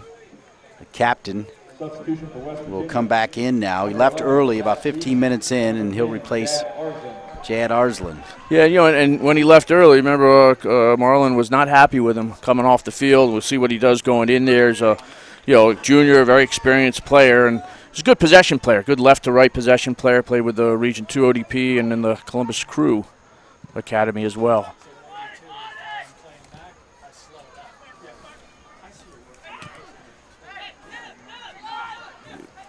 Now, I'll tell you what, though, we had that wrong because we didn't realize it, and I think it's right because we saw the headbutt and the spit as Merriam was also red carded. So. Oh, he snuck off, didn't he? He did. Okay. Take a look at it one more time here. So this was, well, whatever happened, then this will make a little more sense there. Yeah, it's. See the headbutt, and then you see the spit. So he definitely deserved the red. Yeah, and I'm not sure what was said back to him, but I'm not sure anything that was said should deserve a sending off. So again, Tech, you know, Tech I thought got the bad end of that. I agree, but at least it's even up. It is even. It's so even up. He snuck out of there, and sorry, folks at home, that we missed that. But we're glad that we now know that it's all even. Yeah, so a referee shows the red card. It'd be nice for him to show it to both players. You know, almost like he was showing it to the assistant referee. Right, right, exactly. You know? You're done. And if the assistant referee sent off the Tech player for that, maybe he should have got the red card. Well said. If I go back into coaching, I take that back. Meanwhile, it's 2-0, and everything's even here, so both players sent off. And now what I would say there is that's just such a lack of discipline on Miriam's part. Up 2-0, you know, and you get into that right there. There's absolutely no need for it. You know, especially one of the more seasoned players on the team.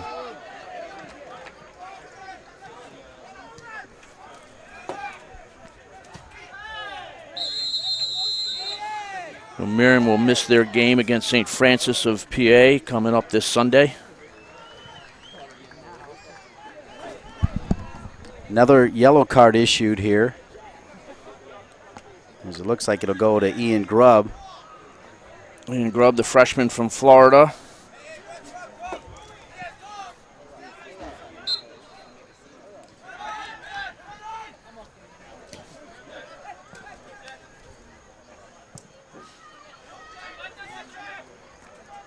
So it's all even here as far as men on the field, 10 versus 10.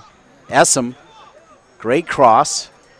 That definitely changes the dynamic, Keith. It does, and that was a good cross there too. You know, just and they had 2 guys in there. They need to commit players once they're going to get across, though. That's one of the things.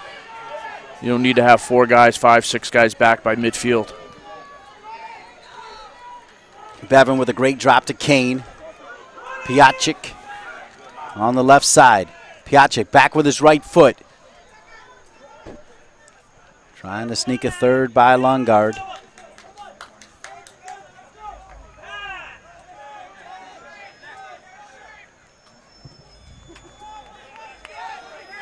Diaz Diaz will dial from distance, not on frame. Now, 2 more players down. Ochoa. Marlon LeBlanc asking why we're trying to shoot from 40. It wasn't quite 40, but I think the point being that they need to keep the ball a little bit right now and get them back into a good feel. That was actually that was Lapper. Mike Lapper saying that, but from the coaching staff, and Lapper exactly right on that one. Especially Diaz, that's not one of his fortes, the shooting, especially second range.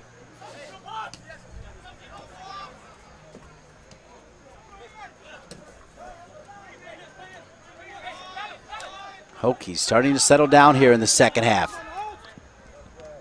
Player was open and onside, but Elliott will clean it up. Great ball from Elliott to Bevan. Bevan will look. Chance for West Virginia to go the other way. Tough ball, though, from Bevan, trying to lead him. A rare mistake from Bevan. Yeah. Henry's done a nice job filling in for Hayden Bennett, who's out with a concussion. What's interesting here, is with West Virginia, there's more space on the field for both teams, and they get, while they're only playing technically with 2 guys up top, there's almost 3 or 4 getting up there. Sometimes a little bit too early before they've really worked that ball into a good spot. And again, I think right now, if they get the ball this time, if Diaz can switch it, that's what he needs to do, and that's exactly what Lapper was talking about before.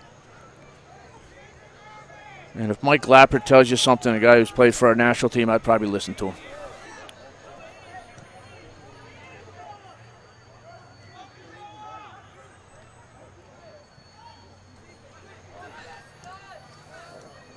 Now the Mountaineers putting together 5, 6 passes. Bevan will get it back. Bevan goes down on contact. It'll be a free kick opportunity here for West Virginia. Yeah, it was just just an unfortunate foul. It was a foul. No intent meant there. We have another look at this, and the ball played through. Bevan sneaks in behind, and again, this is Alessandro Mion just clipping his back. Hand up right away, which is almost a universal signal that actually I did foul. Bevan did go down pretty easy.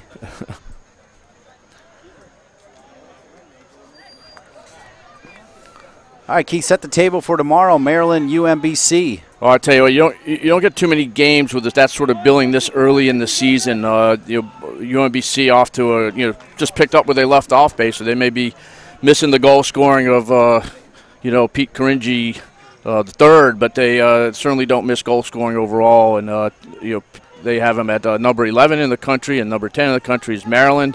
Bounced back from that loss on the road to Louisville with a fantastic 3-2 win over Coastal Carolina. Grubb for the Hokies. Cleared out again by Elliott. Elliott has been there time and time again for Marlon LeBlanc's back line here, West Virginia. There's Elliott. Again, trying to defend Huber. Huber will drop it wide. Back across. And no problem again for Brent Arnold. Yeah, and I think Huber, I'm not sure if that's what's being yelled to him from the sideline, but a good chance to go at players there. You get wide facing up. It's a good thing. Go at Grubb. Ian Grubb.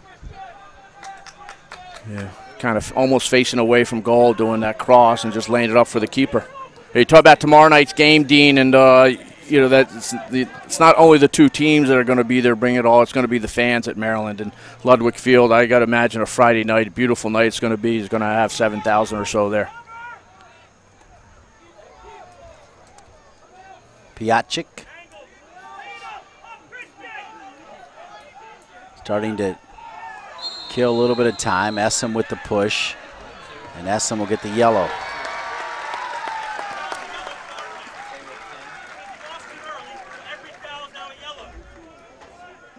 This is something just being yelled from the bench. Guys, everybody be careful. Every foul's a yellow, and it's almost feeling that way. And the official, who I thought was doing a pretty good job in the first half, as things got a little chippy in the second half. It's not that control is lost, but it's certainly not as solid as it was before. And honestly, if I was West Virginia, I'd just keep the ball, just like that.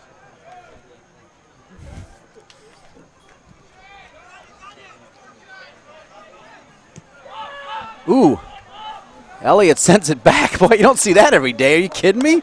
Just turned around, sent it back, hoping to find his goalkeeper, and it's a corner kick for Virginia Tech.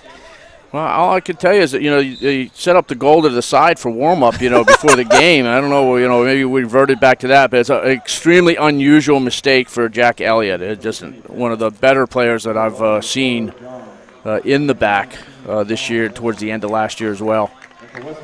So a corner kick. Yeah. Boy, Brent Arnold was like, wait a second, where are you kicking that ball?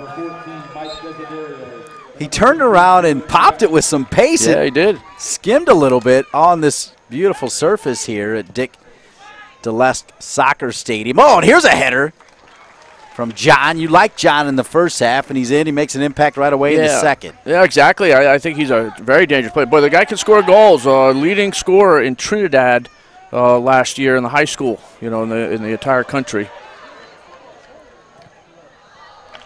Tracking all the way back the other way, the Mountaineers trying to get the attack started with Lewis Thomas making a brilliant run down the right side. That ball was delivered perfectly. It'll be a corner kick now for the Mountaineers. What they do need, this is where you need field leadership on both teams, to keep the guys in check and not losing their head. And, it's obvious that the cards are coming out quite a bit right now. And while it might not affect this game, it just starts accumulating with that 5-card rule as the season goes on. By the way, they'll get that 5th card sometime during the middle of a big conference game or something. Mountaineers looking for another one. Henry comes forward. Lundgaard will boom it. One of the reports on Lundgaard is that he can kick the ball a mile, but he rushed that one. He did.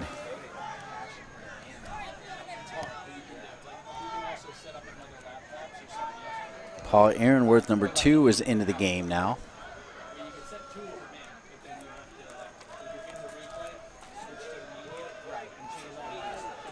Kane and Bevan.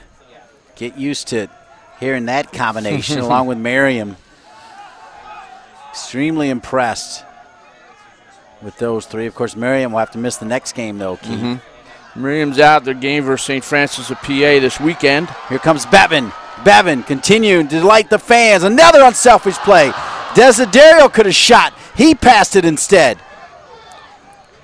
Leadham will drop it back to Diaz. Diaz back to Desiderio. Back to Leadham, and it'll be out of bounds. Corner kick, West Virginia. I think you're right, Dean. I think Desiderio should have shot that ball. It was laid off quite well and had the goalie moving along and trying to slide it. We'll see it again. And again, this ball coming across. Well, this is the layoff right at the end there from Desiderio and the save. Very good save by Lundgaard. Closed the space down perfectly and made it very difficult. There are 25 minutes left to go here in this one. It's been all West Virginia.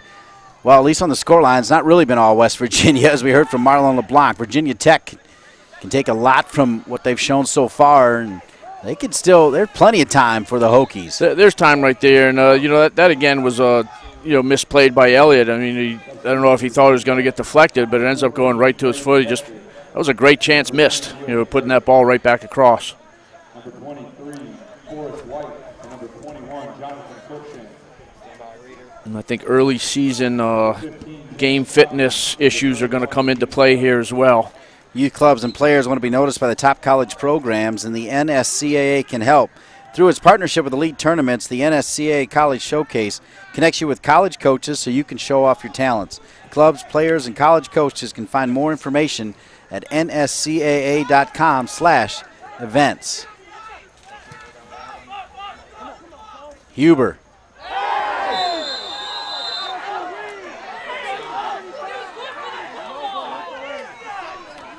And Marlon LeBlanc not happy with the foul on Huber. To me, all that is a foul. That's not a card. It was a hard challenge. It was just a foul. It wasn't anything intended. We'll have another look at that.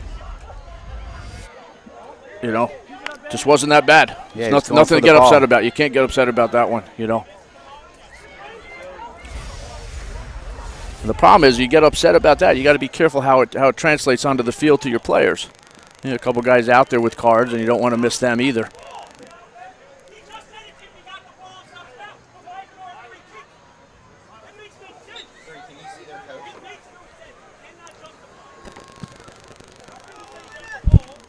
Boy, Marlon LeBlanc has been animated from minute one here tonight. Yeah, no, he has, and the thing is, like I said, you know, I understand as a coach. I mean, I understand that perfectly. You know, you get frustrated. You do see things, you know, a certain way always, you know, when you're on the sideline there. But you also can't argue everything, and you got to make sure that the players are doing what they need to do as well, because you're going to get in some of these games where you're upset and frustrated when you're losing, you know, and you're going to have to turn it around and really be focused. And this is where you need to see field leadership.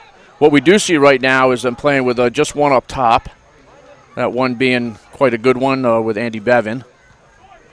They're really in a 4-4-1, whereas Tech, you know, has kept at least two players up top, almost like they're in a 4-2-3. Both teams playing with just 10 men. Loretano out for Virginia Tech, Merriam out, both of them red carded. Here comes John. John creating his own space. A little heavy for John, and Mountaineers able to win it back. Bevan will drop it neatly here to lead him.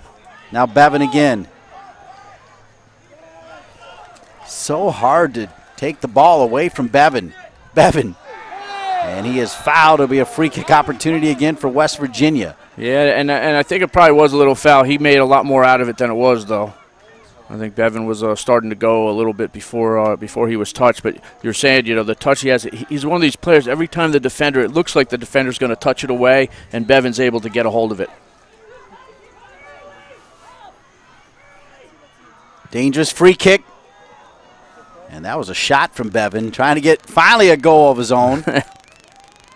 2 assists here in this one. He's been totally unselfish. Desiderio will win it back. Desiderio has Bevan making a run down the middle. He'll drop it to Kane. Kane will send it back across. Bevan was there. It's cleared away. Corner kick, West Virginia.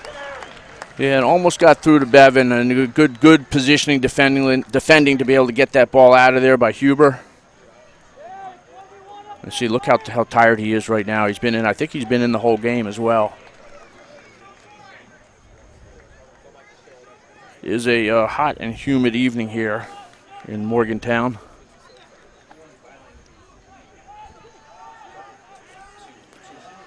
Diaz. Short corner from West Virginia. 2-0 lead. Desiderio, give and go with Bevan. Bevan's in, he's pushed. And he'll come back to the goalkeeper, Lungard. Again, shows one of the qualities of Bevan. He's got people over him. He keeps his balance and agility so good. Hester, number 14, into the game, and he's trying to get that attack started, taking the quick distribution from Lungard. But once again, West Virginia able to win it back, Keith. Yeah, they're doing it. And, you know, again, if anything, that ball has to be overhit by Hester. Ball played into space. Thomas heading to the corner flag. Might be a little too early for that. Why is he playing a 1-2 off the corner flag? And then Thomas with the foul to come back to Virginia Tech. How early is too early? It's still 20 minutes to go here, Keith. Yeah, that's way too early. That would be the answer, is way too early there. You don't go to the corner flag there, you know, and not at least for the purpose of delaying anything. You know, what I'd do there, you get in a little trouble, is try to play it off the guy and win a corner kick. Kane pushed down. It'll stay with West Virginia. Is getting ready to check back in here is Sam Essem, the talented sophomore from Germany. I want to see if they, hopefully they keep John in, because I think Essem and John together in particular, you know, are going to end up being quite a good partnership up top. And I think with Laurentano, you know, when he keeps himself in the game, and I think he should still be in the game, as I said before, I think that's a pretty good group of forwards that Virginia Tech has. And they got to see if they can get the balls and the services into them. But we do have John and Essem up top, and that's a handful. They were looking for John and Essem.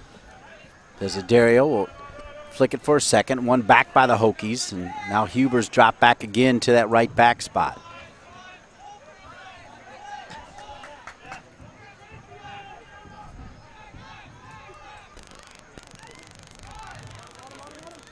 Essam had some space.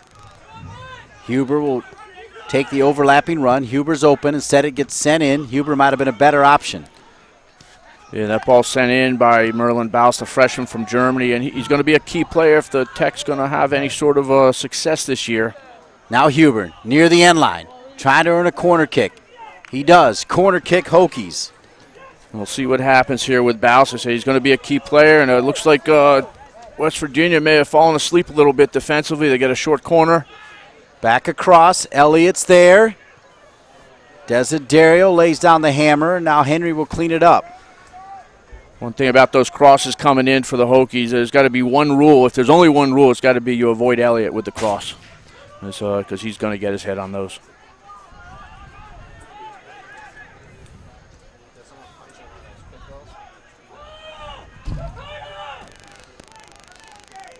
This game, Tech also in their third game this early in the season, and one of the reasons for the proposal again for the split season that we'll be talking about all year, so that teams aren't required to do this. It's quite a bit playing 3 games, but it's also why we're seeing so many substitutes right now. And the problem with that is, that can take away from the flow of the game. Another foul here and a yellow card coming from Virginia Tech. And that was no question on that one. And he clipped him there, and that was Baus as well, yeah. And one of the interesting things is we haven't said Baus's name a whole lot, and if Tech's going to do well, we'll have another look at this foul as well, as we see Baus coming in there, and that's, would you call very late, and very deserved. That's on Christian Diaz. He's still down, and now there's stuff going on off the ball. Yeah, there's some pushing and shoving going on. Everybody needs to remain calm here. I mean, you said it, Dean, and right now this is down to the coaches, and they've got to get somebody on the field, and they've got to be on top of themselves as well, so that nothing happens.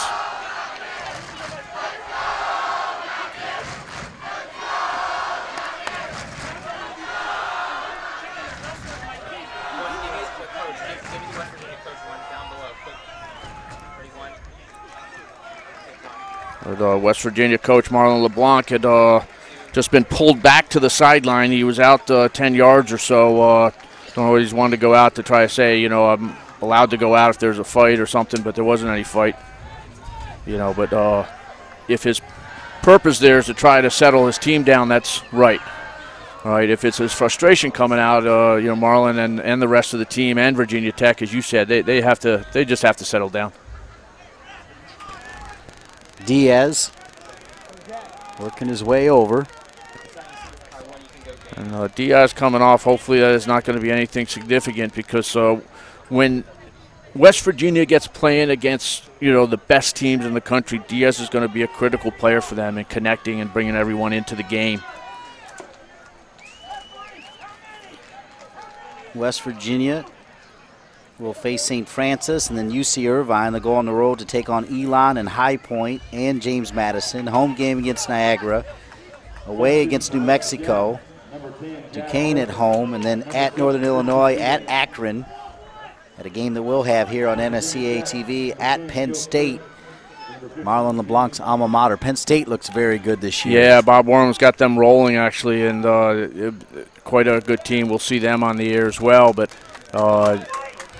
it's quite good to see that. I mean, he's worked very hard with that program, and what a rich tradition they have anyways.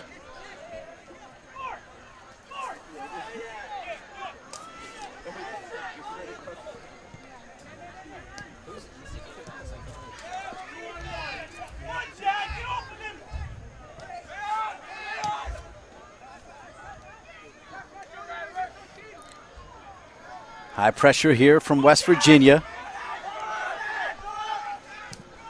See if Tech can get a counterattack going.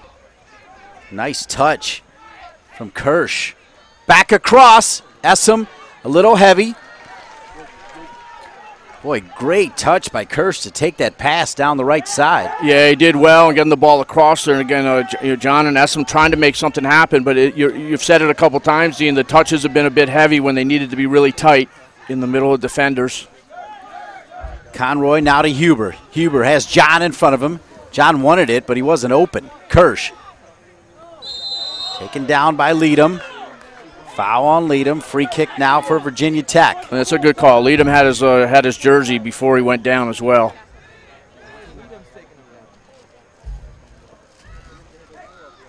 I'll tell you, 15 minutes plus here left. They can get it again. If Tech can get a goal here, this game is going to be quite an ending to it.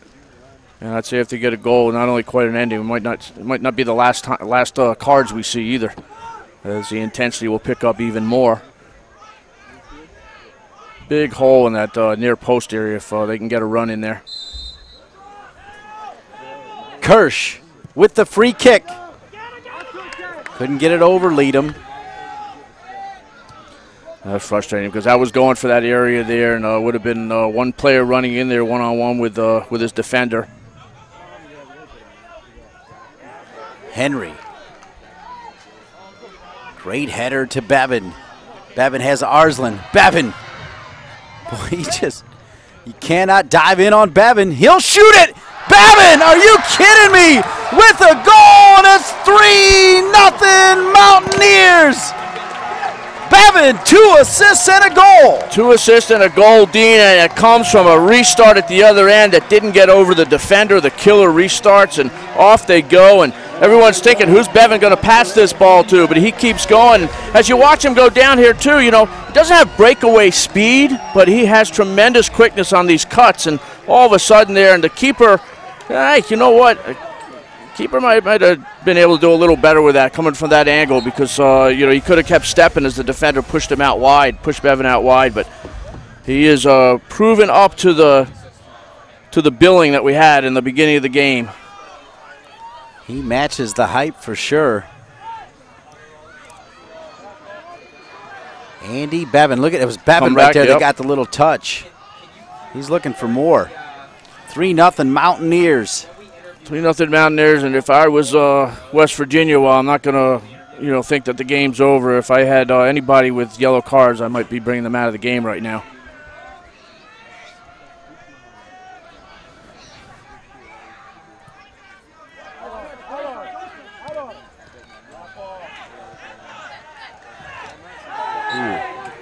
Foul there from Huber.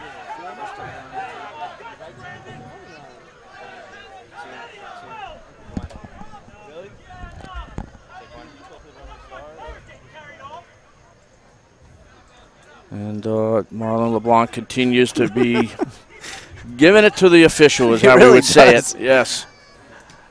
We don't even need the mics. We'll just turn it over to Marlon. He is entertaining it, to say the least. West Virginia. You could hear Brandon Artis say enough, and Marlon LeBlanc said enough of my players getting carted off.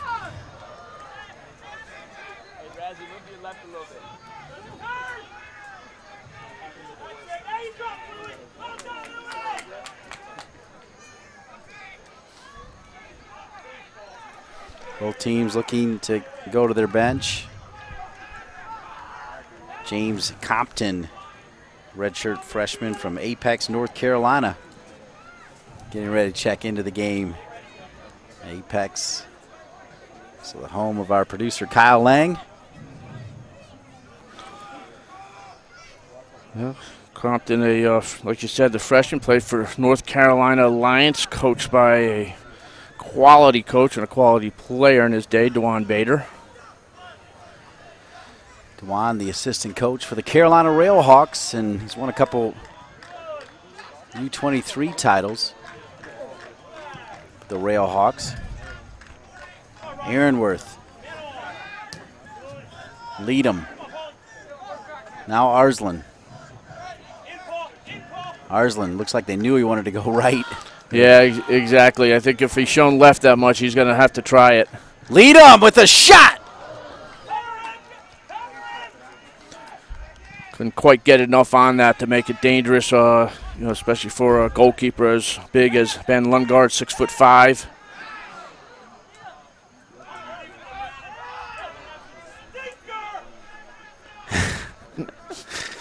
Marlon LeBlanc telling Brandon he's having a stinker. Right now, West Virginia just keep that ball moving and keep it moving fast, but to their own team would be preferable. And there they give up this to John. And Elliott comes over, hard tackle. Stay with us here after the game. We hope to talk to the star of the match, Andy Bevan. Substitution for Virginia Tech. Number 15, James Compton. Number 12, Dylan Huber. Number 14, Drayton Hester. Number 8, Bradley Orr. Substitution for West Virginia. Number 15, Joey Piacic. So with just 11 minutes left in the game, a few more subs here. Substitution rules in the NCAA. Once you're out in the first half, you're out for the rest of that half, but in the second half, you get 2 passes. You can come out twice before you're done.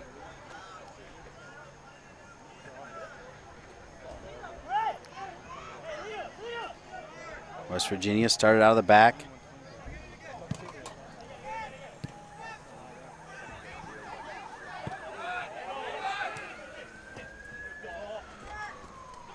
Kane. Go off of Kane, back to West Virginia. Merlin Voss. Several Germany players on this team. Several players from Germany, that is. Desiderio. Aaronworth. Now Desiderio.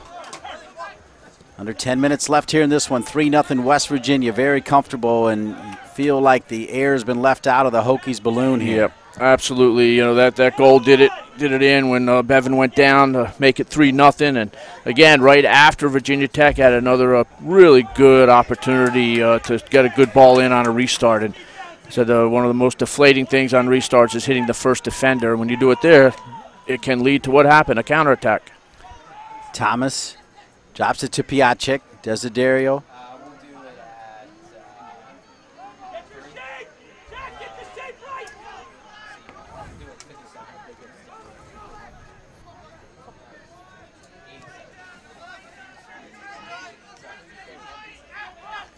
Here come the Hokies. Compton. Got it started here to Kirsch. Kirsch.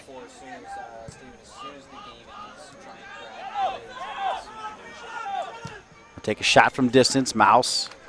Not even close. It'll go out of bounds. And frustration starting to settle in for the ACC's Virginia Tech Hokies. Yeah, and that's one of the things. And you mentioned one thing that is very big with them. It's the ACC, and this is what they got to prepare for now is getting ready for that tough conference. And Meyerwater Conference, 5 of the top 25 teams in this week's poll are from the ACC.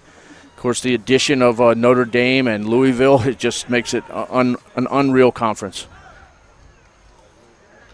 It'll be so weird tomorrow night calling Maryland a member of the Big Ten. Yes, exactly. And I don't know what's happened over the years. You know, I left college soccer and everything's gone. There's no Georgetown, Syracuse. You know, I mean, I don't know what's happening here. But Maryland not in the ACC, Notre Dame in the ACC. It's hard to get a hold of that. Look like another card issue. This one, though, to West Virginia. That won't make Marlin any happier. And we got a few more subs coming in right now. West Virginia with a Coonley, number 13, getting ready to check in. Griffin Libhart, number 27, as well as number 28, Ivo Cabral from Brazil. I've seen McKinley in the first half, and this guy can make some things happen in the attack. He's a bright future. One of these people that as the season goes on, I think Marlon will be using more and more. Got to know him quite well at the Elite 300 Soccer Academy this summer. A fantastic person as well as player. Kane. Kane wants to get in on the action here. Saw his fellow New Zealand mate have himself a night. Now Kane giving it a go.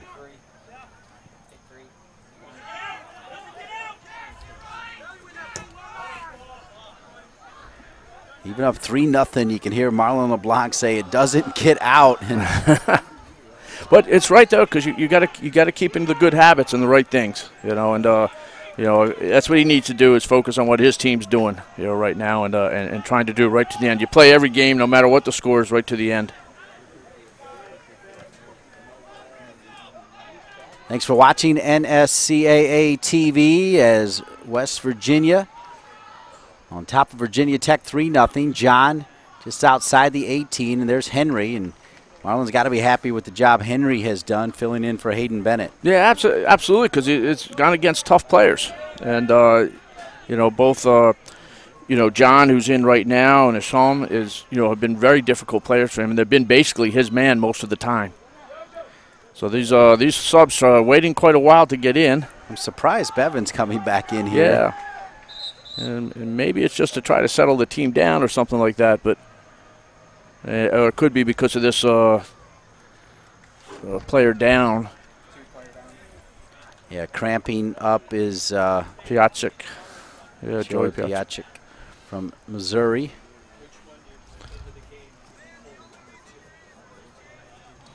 So it looks like Bevan will go in, probably in for him right now, and then the other three waiting their turn.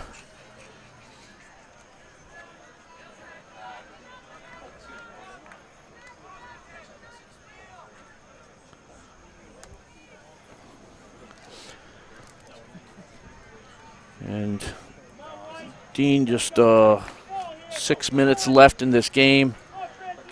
I think as far as Virginia Tech goes, you know, as they've had so many, you know, corner kicks and restarts. I'm sure if they're going to get anything out of this game is to try to find a way to be more dangerous, because I do think this is where they're going to have to find most of their goals, is going to be through this or some individual efforts from people like John and Asham, Laurentano as well, who you know, impressed me, you know, when he was going at players.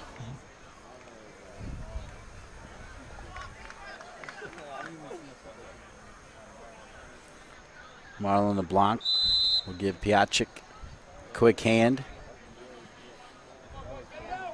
And we'll see if Virginia Tech can do what Keith the Batsnick said, get something done here on one of these restarts. Corner kick again for the Hokies, sent out again by West Virginia. Conroy could hear the bench saying hit it.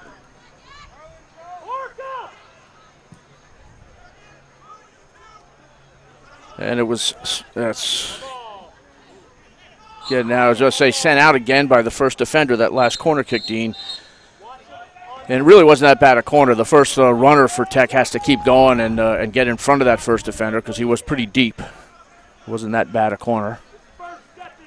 Another corner for the Hokies. Right there. That time the player got in front. That's exactly what they need on each run there. Alessandro Mion, you're right. It was well done. Good executed. Nice flick. Just not on frame, but better for Mike Brizendine's Virginia Tech Hokies, who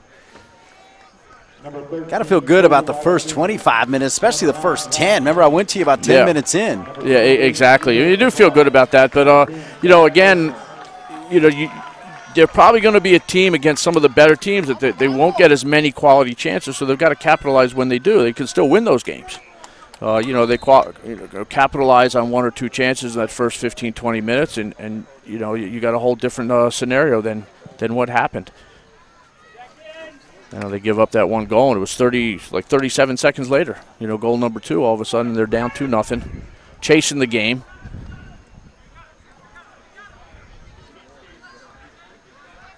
Against a West Virginia team that, well, you know, we know has played their best game tonight, has still played quite well at moments, and you know, I won't say it's the individual brilliance and stuff, but certainly you know, Bevan just took over himself, you know, with some good players around him. Iba Coonley kept that one alive. He's a big guy up there, and he can hold off the defenders pretty well, and you know, he'll drop into you, you know, with his back to the goal, get the shoulder into you. When he faces you, you know, he can go at you with some pace. 4 minutes left here, and West Virginia now in cruise control, Keith. As they should be. They just need to keep the ball, and as Tech chases, that's it. Just get it away from them. And if I was Bevan, I'd be a little careful, because if there's a frustrated player on Tech, Bevan might be the target. Yeah, that would be awful with just 3 minutes left. Knocked out of bounds.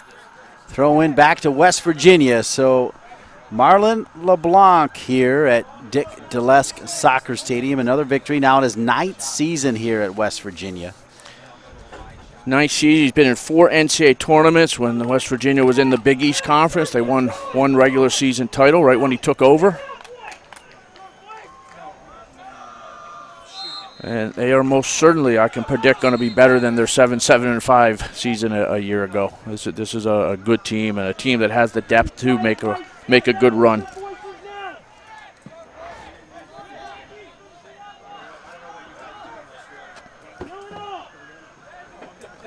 Very excited for tomorrow night's game, Dean. UMBC and Maryland. That just should be end-to-end, action the entire night, and the energy at Ludwig Field is always tremendous. One of the best in the country. Well, and of course, UMBC starts so many Maryland players as well. Mm-hmm. There's a lot of players playing against each other that have been teammates or rivals their entire lives, including even transfer.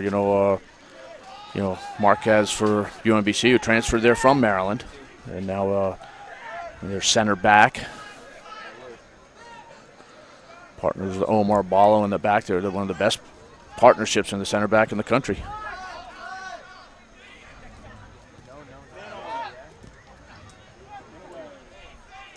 Yeah, that is the center back combination that excited to see how he deals with all those attacking options. Look at Bevan.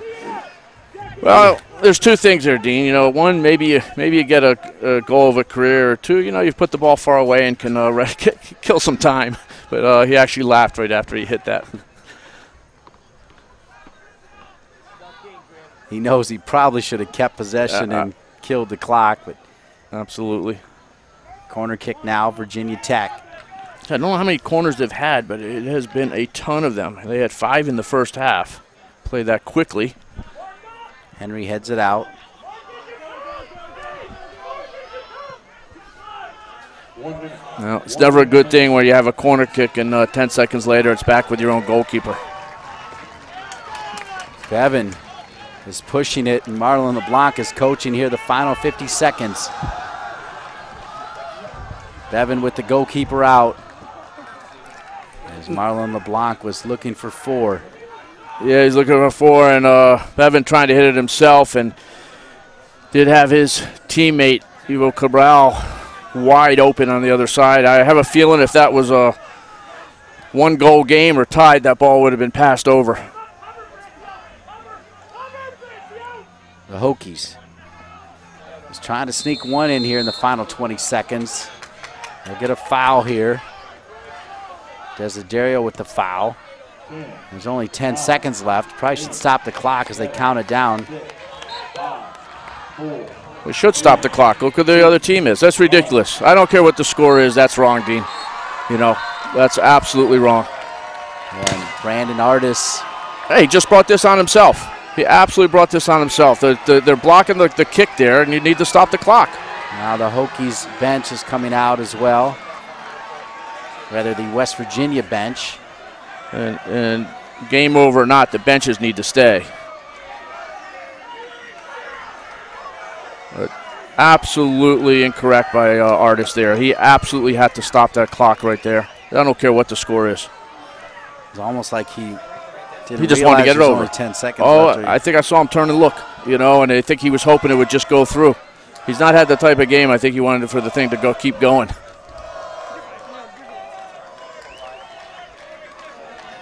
So let's hope that this is just clear and get out. But this is discipline that both teams need to work on, a lack of discipline. And both teams need to work on that a lot. You don't want this to be a character of your team. West Virginia with 3 goals, 2 assists, and a goal from Andy Bevan, who's going to work his way over here so we can talk to him. He's taking his time. He deserves some water first, I think, doesn't he? He's grabbing some water and they're going to get it right over. Here comes Andy Bevan.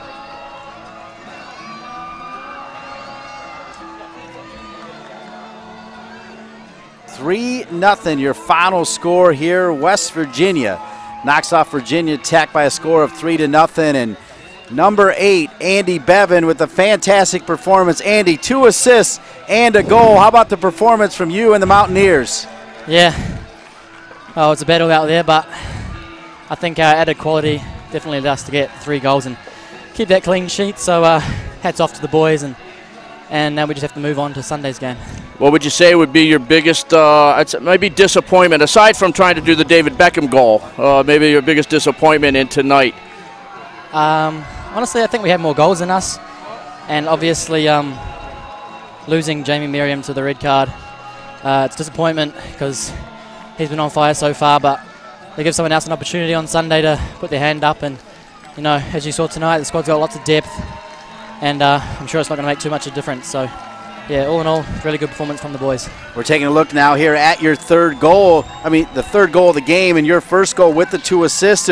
Almost like you were so unselfish the whole game, and finally you said, hey, I'm going to have a goal.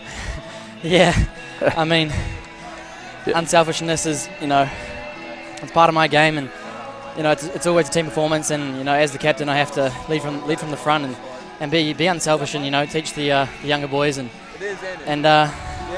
you know, getting my head up right before those assists. I think seeing those runs come out of midfield, you know, it's what we're all about, and you know, an overall pretty attacking side. All right, congratulations, great performance. Number 8, Thank you. Andy Bevan. The man of the match is West Virginia.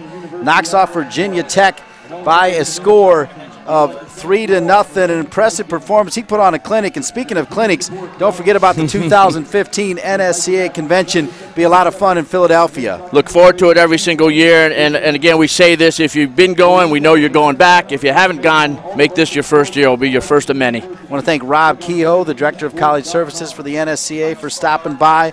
All of the great people here at West Virginia under the direction of their great AD, Oliver Luck, Kyle Lang, Buzz Mead, Joe Valente, and our entire crew. My broadcast partner is Keith Tabatsnik. I'm Dean Linke.